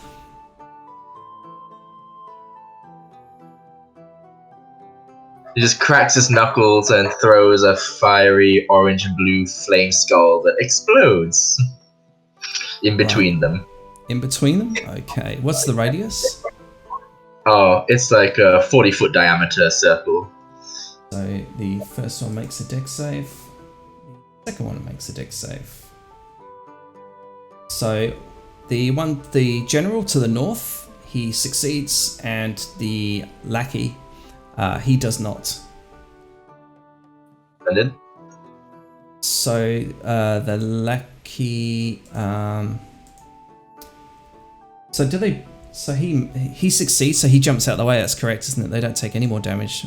That's just. They take 14. They take half. 14. Ah, right. Right. Yeah, that seems to definitely get their attention. And this one already seems to be a little worse for wear. 28. That's impossible. What you see is, whilst the general was able to dive out the way, the soldier basically stands there. You would almost expect it to be crying out in pain, but it doesn't. It just stands there as its chitinous armor sort of engulfs in flames, and it lights up the desert quite eerily, and it just seems to be taking it. It sort of twists its blades and looks to the general. Quelandrian. Oh, actually, does the general, is he a large creature, or is he bigger than large? He's large. My fulminating treatise will crackle with lightning. I will expend one of its charges to do 2d6 force damage and knock him prone. Okay. That is what, a bonus action, or? I think so. It's just when they get hit by an evocation spell. Ah, okay. Oh, cool. That's a really cool. So he is knocked prone. All right. So he takes 8 force damage as the fire he dodges out of the fire, then it spins around, becomes a fist, and just smacks him to the ground. 8. Very nice. All right. He kind of grunts as his kind of legs give way underneath him, and he loses his footing, and pretty much doesn't appreciate it. Quelandrian. Quelandrin will smirk and bring 2 fingers to her temple, and her eyes glow silver, and she casts Tasha's Mind Whip. Righto. She'll do it at 3rd level and smack both of them with her psychic attack. They have to make an intelligence save.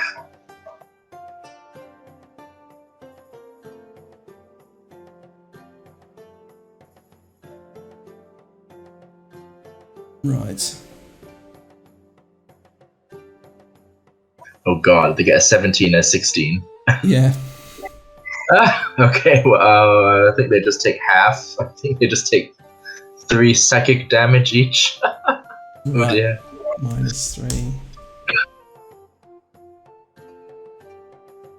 -3. Righto.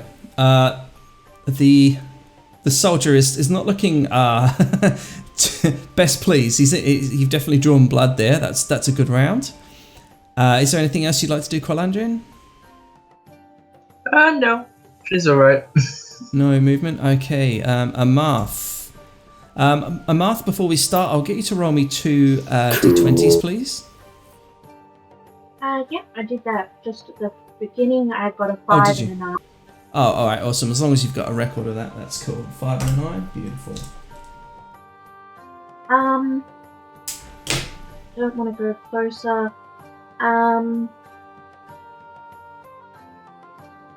So which one has taken the most damage at the moment? You mean which one looks the most beaten up, or which one has taken the most damage? I guess to Marth, which one's taken the most hit? You could probably say that Soldier has just about taken the most hit damage. Okay, I will cast Bane on this one, and I'm gonna say don't bother rolling. It's a 5.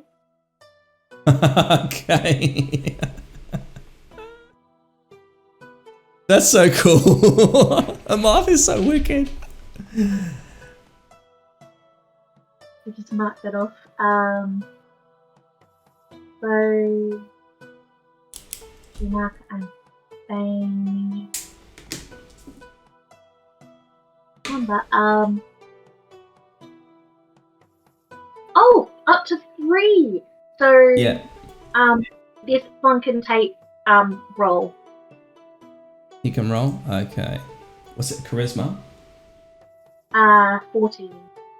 Oh, fails. Okay, so they're both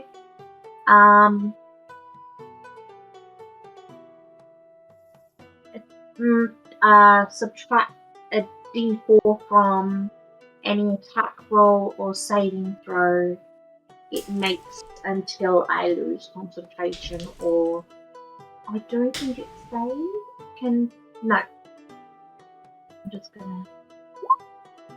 Amarth is such a lovely curse, isn't she? She's the bane of everyone's life. I love it. Okay, concentration up to 1 Martha's just gonna kinda make sure she's not in direct line of sight. Okay, so I'll be reaching for my d4s quite readily then. Is there anything else you'd like to do? That's it for the moment. Okay, that brings us to the Baron. Baron, what would you like to do? One of them is lying down at the moment, right? Or has fallen over, the other one's still standing up, is that correct? Yes, that's correct. Well, then I will use Viper's Blast upon the one that is standing up. Because that is what we do. So the one that is standing up, here we And go. the soldier, yep. Oh, that looks like a natural 20. Oh, shit. I'll do it. Alright, so that is, what's it, 1d10 plus 4 plus next to 1d10. And we'll throw in, what do we got? Extra 10. Oh, great. So it takes 30 points of damage, gets knocked back 10 feet, and then let's do that once more. Is armor class 15 a hit?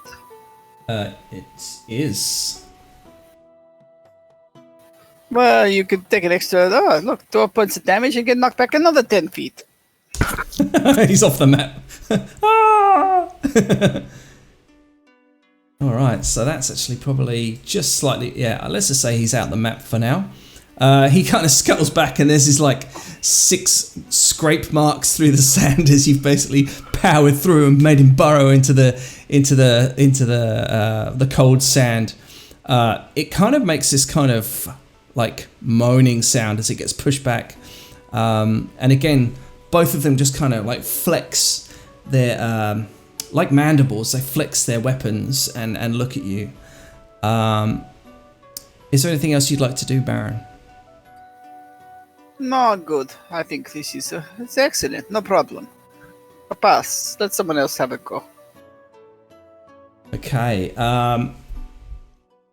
So, as the round resets, from your north and from your south, and well, let's just say there. Basically, 3 giant scorpions begin to sort of burrow out of the sand, almost as if they had been commanded by this Tlinkali. They are burrowing as this is happening, so let's just grab one, roll their initiative.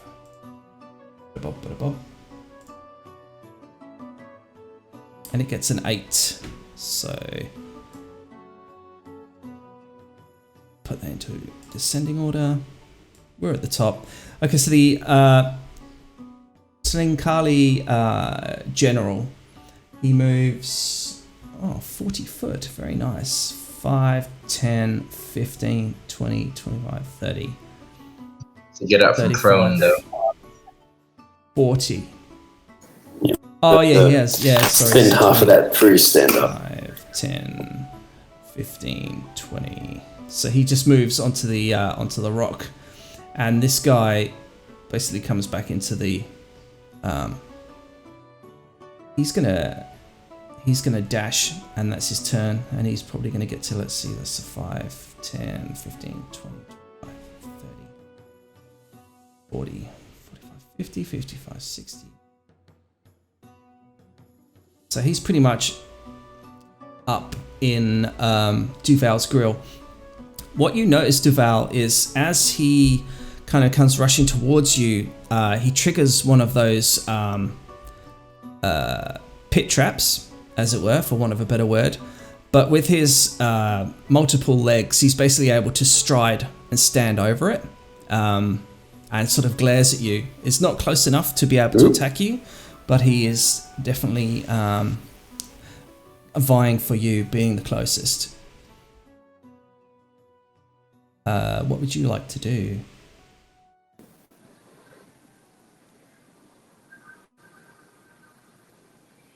Ooh, hopefully I'm back. Hopefully you're back. Yep, I think I'm back now.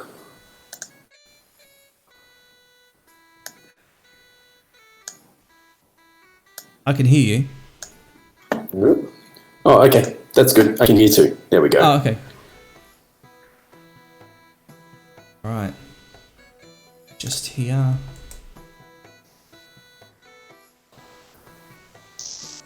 Yes, so sorry, my mistake. So Duval, what would you like to do?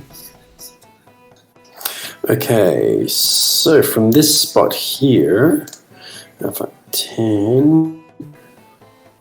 Okay, this is what he's going to do.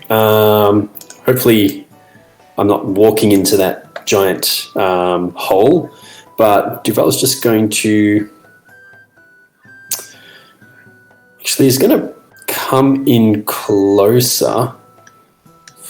5. Just to drop into here, doesn't need to because he's got his glaive at the ready here. But for a bonus action, I'm just going to bring up the echo just in front of the general as well. So I'll have two of them jumping into those two positions there. So he just kind of reaches out his hand and apparates the echo. And the two of them are going to attack at the same time, but I'm going to use, he's just got the 2 attacks, but I'm going to use Action Surge to make that 4 attacks. But then I'm also going to add another ability which is called Unleash Incarnation, which allows me to heighten my Echo's Fury. I'll just pop it up there. Heighten my Echo's Fury, so whenever I take the attack action, I can make one additional melee attack from the Echo's position, which basically means that I can attack 8 times. So it's going to be 4 attacks against the soldier and 4 against the general. Holy shit, that's awesome. So I'll go with 2 against the... 2 against the soldier first. Oh, and that's with Booming Blade as well. So if that hits... which is a 21. Definitely hits. So that only does 8 points of slashing, but I'll also pop in there as well the 1d8. So there's another 2 points of thunder damage on top of there as well. Okay. So basically... 10. Oh, wow. It's not looking well. Or I could just take that as his second roll as a 24, and that does 7 points of slashing for the second attack.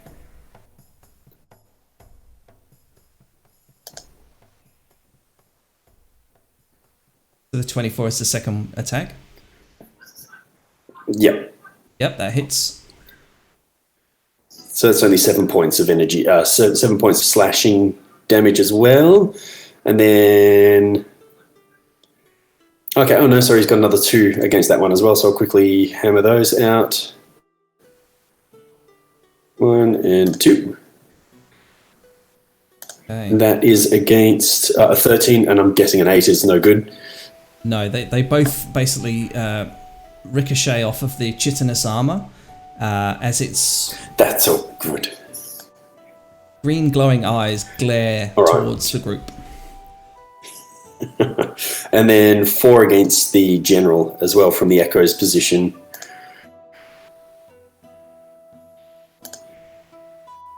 That's a hit, that's a miss, and that's a And hit. 4. And that's a hit. 3 hits. Okay, roll that one. 7 points, Okay. 10 points, and 12 points. Oh, hang on. Minus. So 29 all up against the general slashing damage. Wow. That is just a display of pure ferocity. Cutting these creatures right down. They definitely seem to be very badly wounded. You don't really see any blood from them, but what you do see is basically great big hunks of chitinous armor hanging off, as well as what seems to be some kind of dried flesh underneath. Yeah, they're not looking that well. And is there anything else you'd like to do? No, that's it. That's it. They're just stopgaps now. They did their job. That's good. Okay, that's some real decimation. I love that. Okay, so That's that a brings fun us combo. to Rain. Oh, choices. How bad is the general looking? Yeah, you look like you've certainly given him punishment. And another barrage like that might not do him any good.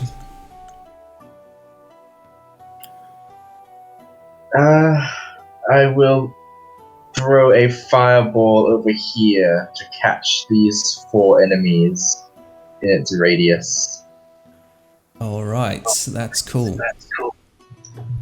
So it'd be something like here. So that's the Tilinkali. What is it? Dexterity again? Yes, for all of them. And I will sculpt it to avoid Duval and Echo if they happen to be in it. So the general rolls a 15. The soldier rolls a 3. And 2 scorpions roll a 6 and an 8. Are they saves? Yes. So deduct all Hello, Bane. dead. Oh yeah, the 1d4. But Oh, I don't yeah. think it's I think they all failed anyway. Because they have to beat a 16. Yeah, the only one that they had to beat a 16. Yeah, they all fail. They will take 31 each. Massive fireball! Fireball is just disgusting. Okay, the scorpion. Nice Fireball job, firing. dude. I am clean up. What you are aware of is that the scorpions hiss in agony, and you aren't fully sure if it's just a vast amount of like liquid being evaporated from their bodies, so their succulent innards, or if they're screaming in agony. What are we talking? How many points of damage was it? Sorry, 16? 31. 31. Okay, well, that's definitely enough to smoosh up this guy. He basically drops to the ground and appears to be dead. And this guy's been hurt. And what was it? Sorry, 31. Shit. Yeah. Man. 31. He is still standing, but basically he's just a bonfire. He's just a scorpion-shaped bonfire lighting up the night. And that's the general that's there. Is there anything else you'd like to do? As his action, he will start to hide behind Cauldron. Bravely. Oh, pardon me. You scoot round the pit. Coming through. Starts looking around like, wait, no! Yeah. Okay, well that brings us to Qualandrin. What does she have?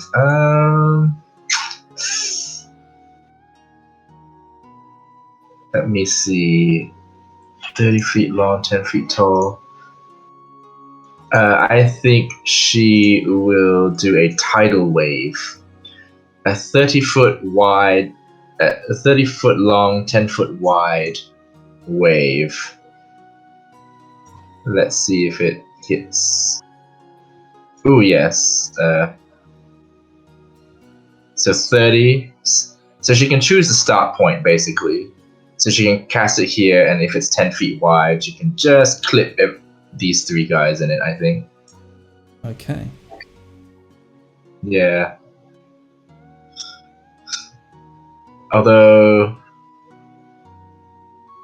I think the echo will take it as well. I'm afraid. There's just this wall of water appears underneath the general's feet and just blasts forward and knocks him and scorpions. Okay. What do they have to roll there? Saves. Yeah, deck save. So the And remaining if they 2 fail, they're knocked prone. So there you go. So he fails quite dismally on a 5 and is That's right. knocked Prone prone. again. He's just been on his feet for most of it, so The he's echo down. will just dissipate. Oh. And then Qualandrin doesn't have my control. And then the 2 scorpions, they roll a dex. Yes. So one critically fails and is knocked prone. I'd say it was this one, because it's the center of the blast. But the other one makes it, surprisingly, and sort of scuttles out the way and kind of clicks its pinches at you angrily. So yeah, the two that fail will take 15, and the other one will take half of that, so 7 if we're rounding down. Okay. Minus 15. Oh. Minus 15. Okay. This one also appears to be down. And this guy takes minus 15. Okay, so the 2 scorpions look a little bit worse for wear. Ooh. Is there anything else you'd like to do, Qualandrin? She will just do a exaggerated bow. She'll do a curtsy. That's a free action, and that will be her. All right, that will bring us to El Baron. Okay, are any of the scorpions injured? Yes, the 2 to the north. So this one is, and this one is.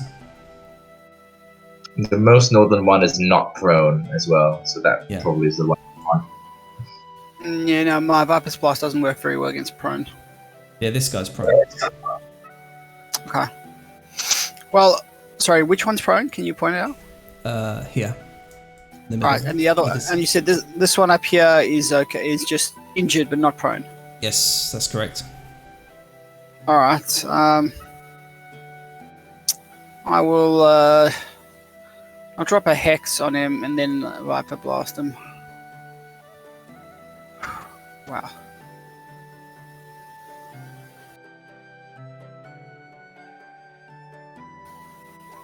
Alright, I'm a class 25. It's a hit. Alright, so it takes 12. Oh, he's got, we'll say, disadvantage to strength related checks. And he can take an additional 5, and then the second attack roll.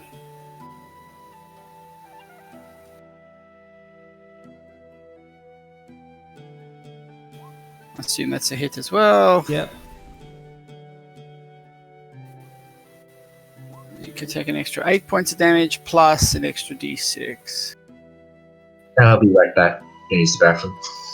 And he gets knocked back 20 foot as well. Okay, so So overall he'll Sorry. overall he'll take 30 points of damage and get knocked back 20 feet. Right, so as the final sort of Viper's Blast sort of slams into the top of its carapace, it kind of stings its thrasher. Its sting sort of thrashes into the ground, and its legs do that horrible spider thing where it goes tick, tick, tick, tick. And it, as it gets pushed back, the lifeless corpse just sort of tumbles, rolls over itself, and is no more. Oh shit, wrong one. Congratulations. You are scorpion murderers. That basically leaves this giant scorpion and this giant scorpion. Is there anything else you would like to do? No, I'm good. Yep, good. No problem. Done. Pass. Okay, fantastic. Wunderbar. So, these giant scorpions also have movement of 40, so basically brings them up to Amarth. It comes scuttling up, and we'll go and do a... So the first attack comes in for a 12, and the second attack for a 15. Both miss. Both miss, okay, and its third attack is with its stinger for 20. Yeah.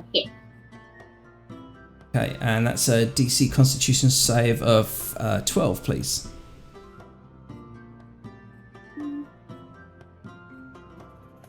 Oh, that's fine.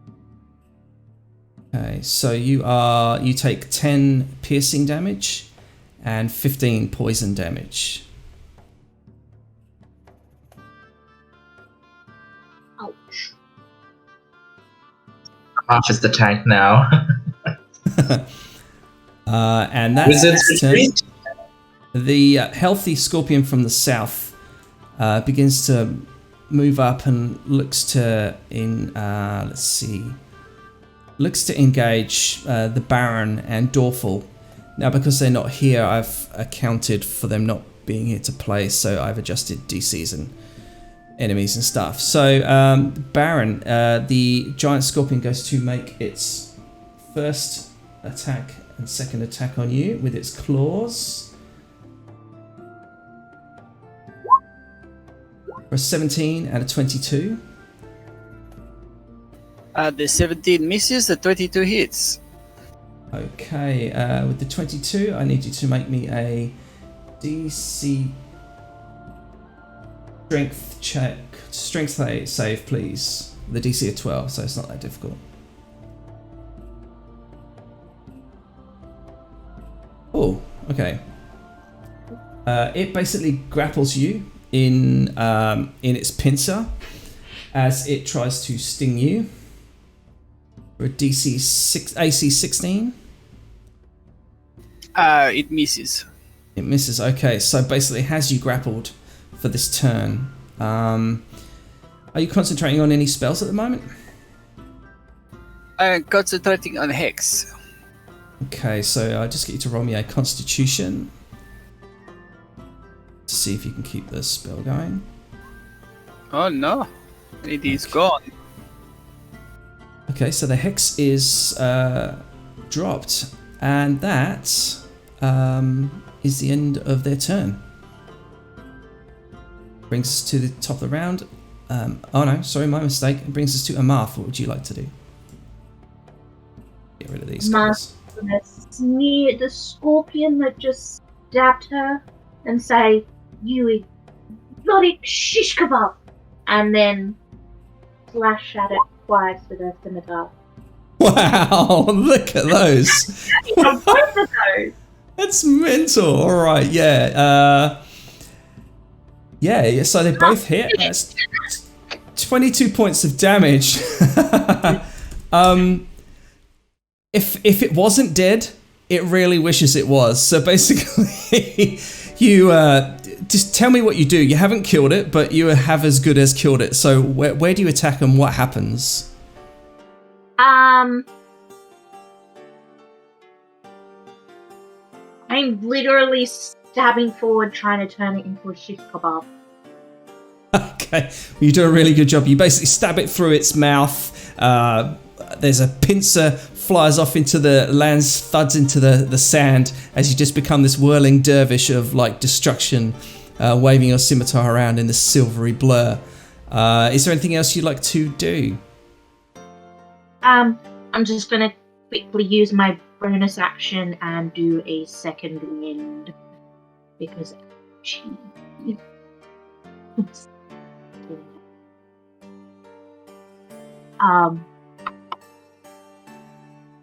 that's my turn. Okay, very nice. The second wind, brilliant. Duval, what would you like to do? All right. So standing from his spot, he's just going to use the glaive to further join the shish kebab party. And of course, charging that with booming blade as well. Wow. Which it should roll just 1d8, but it never seems to. Oh, geez. Okay, so it did 8 points of thunder, so 19 points of damage, 11 of that slashing and 8 of thunder as he stabs into the carapace and gives a bit of a twist and lets the thunderous energy ripple into the scorpion, the one that's next to Amath. Okay, how would you like to do it? Oh yeah, just like that. He literally just slides through some of the chitinous armor, and as he starts bending and snapping some of the outer armor open, the jolt of thunderous energy just kind of hits the middle of it, and the thing just sprays across the sand. It's an explosive end. Oh, that's fantastic. Decimation. All right, that luckily. And from yes, sorry, go next. What would you like to do? then from here, maybe just use my bonus action again to pop the echo back into spot, and just take one more swing with a silvered glaive towards the one that's just in front of the Baron as well. Oh, that's a 22 to hit. Just 7 points of slashing as he mows into that one as well. All right. 7 points of slashing. Very good, very good.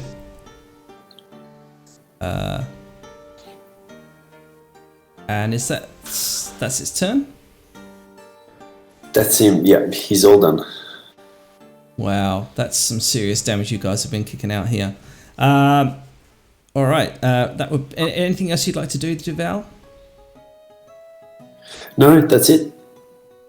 All right, fantastic. That brings us to Rain, my friend. Cast Fireball. No, I'm just joking. Can you imagine?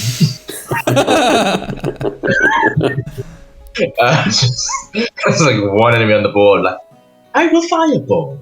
No, I think. Did I have you for a second? I will test the Scorpion's wisdom and cast Toll the Dead. It must make a wisdom save. Okay. I just realised I didn't share with the party what they look like. I just shared it with Cam accidentally. This is what the they look like. A wisdom save, you say, with for a scorpion. It's got to be good, hasn't it? Oh my god! Look at me wasting those. 2 crits. Yeah. So it succeeds. It's. I'm just casting the spell like, oh, it's too stupid to assault its mind. This is terrible. Corlandrin will follow up with the same cantrip. So the wisdom save again. Okay. I don't know why it does it twice. It's a bit annoying. So yeah, it's a 10.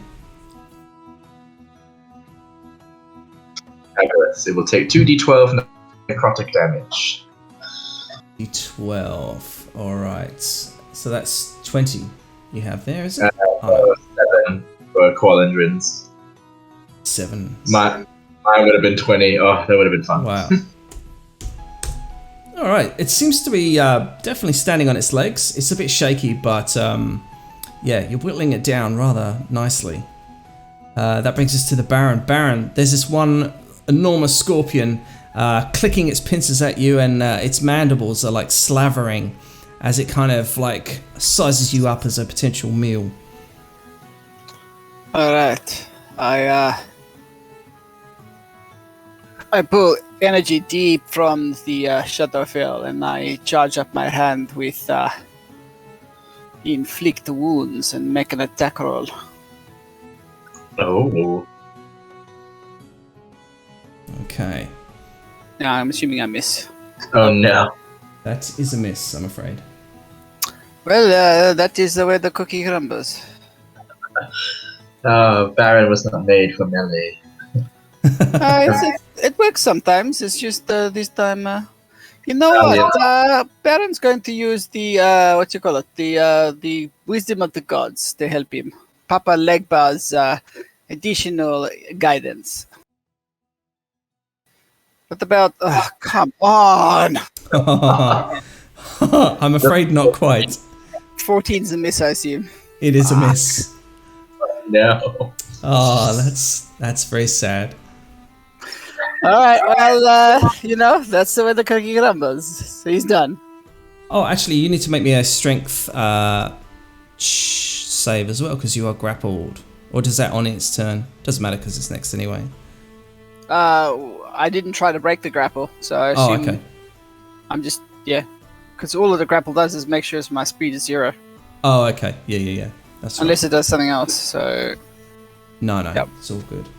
All right. The great philosophers of old have said, you win some, you lose some. Yeah, well. Alright, he's done. Okie dokie. That brings us to the giant scorpion. It's going to... It's gonna keep laying into you, I'm afraid, Baron. It just seems to be the logical thing to do. It's not super bright. So, Scorpion. Let us see how much damage the scorpion can do in the final 6 seconds of its life. Okay, so with its first claw attack and its second claw attack for an 8, and then AC 22.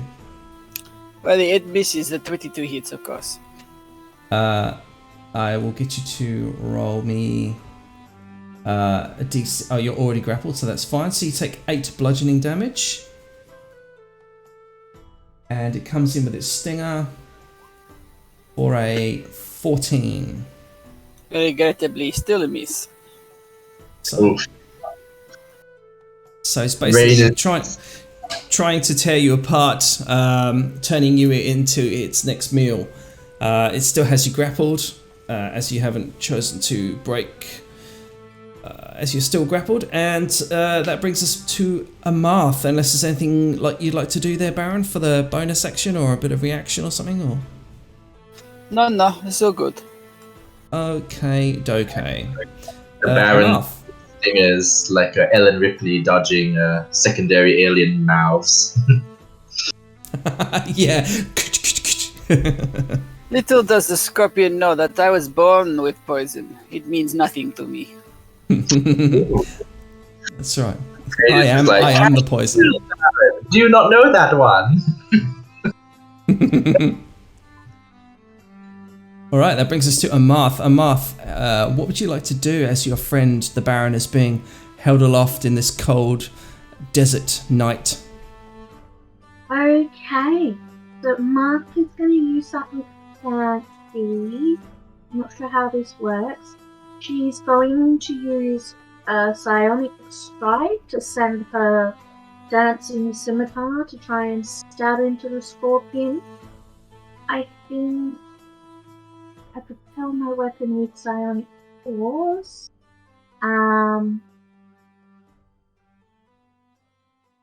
So I think that be if I hit with the sword from a distance.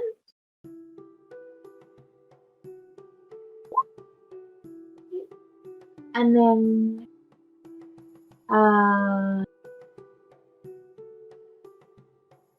sorry, I'm just trying to figure out how to roll this. It's 1d8 plus 3. Is that it? So 8 plus 9 damage. Okay. Yeah. And then Amarth's going to run forward, grab her sword and kind of holding it where it is, try and slice up through the scorpion. Okay, so Dorful is currently sort of he's not here, so I can say he's currently cowering, like uselessly. But unless you have reach, you won't be able to reach a scorpion through Dorful. You can pass through him, but it'll cost you an extra 5 foot of movement. Oh, that's okay. I was only I was close anyway. So I have enough movement. I'll do that. And then see if I can slice up through. Wow, that scimitar definitely hits. It's another 11. Okay, it is looking pretty unwell. I'm gonna kind of try and step back a bit. Alright, that's fine. Where I am currently.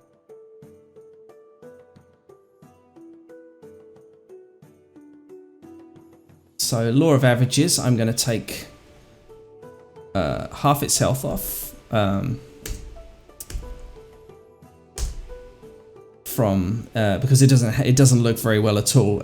You're really chopping it up, so just not going to roll Duval as he's had to step out. So he comes in with.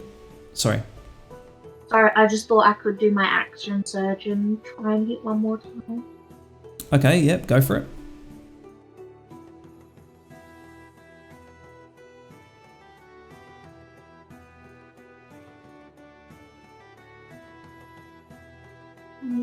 For 7 points. 7 points of damage. Yeah, it's a bit convoluted, but how do you want to do this? So, as my sword has come flying and stabbed into him, and I've run up and sliced up, I'm just gonna spin round and chop off the claw that's holding the Baron. Very nice. So the Baron slumps inelegantly to the ground, being freed of the scorpion's grip. And the scorpion sort of, again, recoils, hisses, distracted. It stabs around and seems to stab itself in in the top of its back a couple of times. Slumps backwards, its back leg twitches, and it slumps lifeless into the ground. And that ends the combat. Well done. Told you I'd make you into shish kebab. Bravo.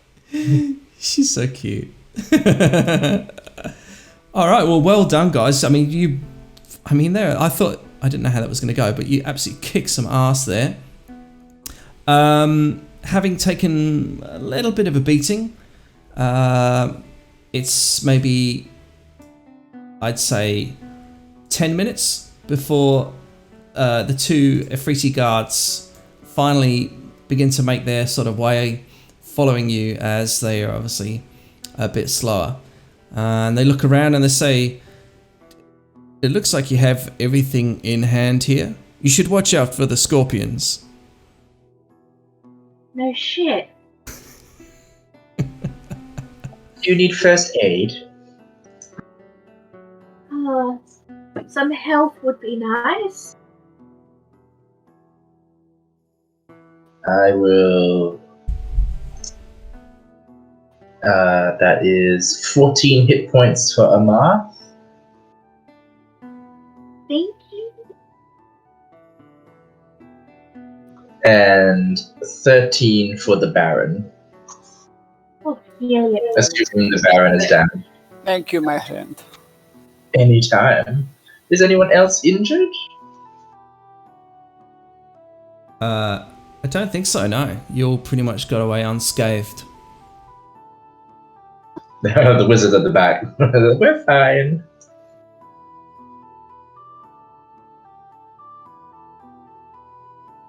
So the it's kind of weird because there you go. The Afriti sort of move up to kind of begin to do their job again, and they look around. They're a little bit on edge. I mean, these are pretty trained, hardened djinns, but they're still on guard. More so, I think, to protect you. Okay, so that is combat over. Is there anything you'd like to do now? Can we search the bodies of the dead for any items, clues, plans from the big bad that says this is my big plan? Absolutely. So I get to roll me an investigation with advantage if you're doing it as a group. Sure. I have good investigation, actually. I have a +6. I have terrible investigation. Oh, I think I may have pressed the wrong thing. Let's see.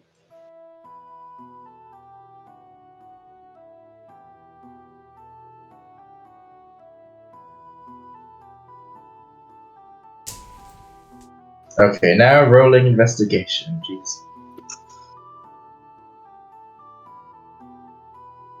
Ren? Again? Oh wow, natural 20. Nice.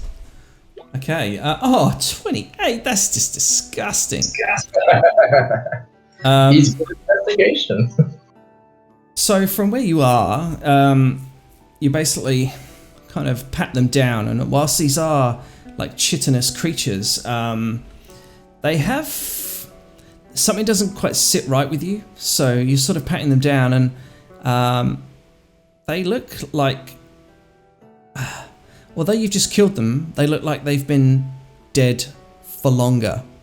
From your knowledge of sort of this kind of thing, like I say, the flesh that binds them together. The general and the soldier seem to be a lot older and decrepit than you would expect for a fresh kill. The same can't be said for the scorpions. The scorpions seem to be as fresh as you've just put them down. As you go through, the general has this small sort of like backpack kind of thing, like a small little leather shoulder strap thing that just kind of is part of his armor or protective thing. And when you're in there, you're quite easily, with that roll, quite easily able to discover a small like onyx scorpion, and it's cut in the same shape as the emblem that Duval and the rest of you discovered in Masasir's bedchambers, hidden under the bed. And I'll get you to roll me, I imagine you're looking at it as a group, so I will get you to roll me a, we'll go with that investigation. It's so good that we go with that investigation. You're able to appraise the object, where you're able to sell it. You reckon you could get about 1,000 gold pieces for it. It's incredibly rare, and with a good story behind it, sold to the right person, you reckon you could get about 1,000 gold pieces for this figurine. Ew. Your investigation is so good that I'll say that what catches your eye by the abandoned encampment is a small sort of nondescript box, and as you're going through the encampment and what have you, you discover 4 small clay pots with like what looks like a length of string out of each one. So they're these small sort of hand-sized globes with a length of string which is about six. It's at its longest, it's 10 inches. I'll get you to roll me intelligence with advantage. Especially actually as Dorf was there. And Finn.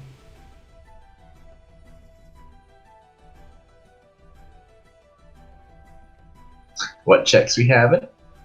Actually, yeah, don't worry about it. If it's not happening, I wouldn't worry because it's going to be such an easy pass. Basically, Dorfel and Finn chime in and say, "Oh, look at these," and they sort of look at one another. They go, "Oh, these are hand grenades," and they basically sort of tell you that these are these small sort of clay pots. Duval, having seen similar in this country, sort of nods.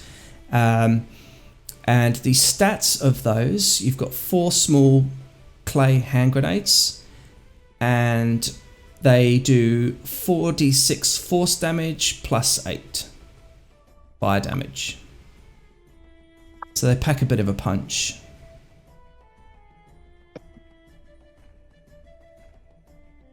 You're also able to discover a periapt of health as well. Wow. Yes, Sam and I've also got a call that I'm exhausted. Yeah, same here. It's a good time. But that's what you discover. And what you do next, we will discuss as a group in a fortnight.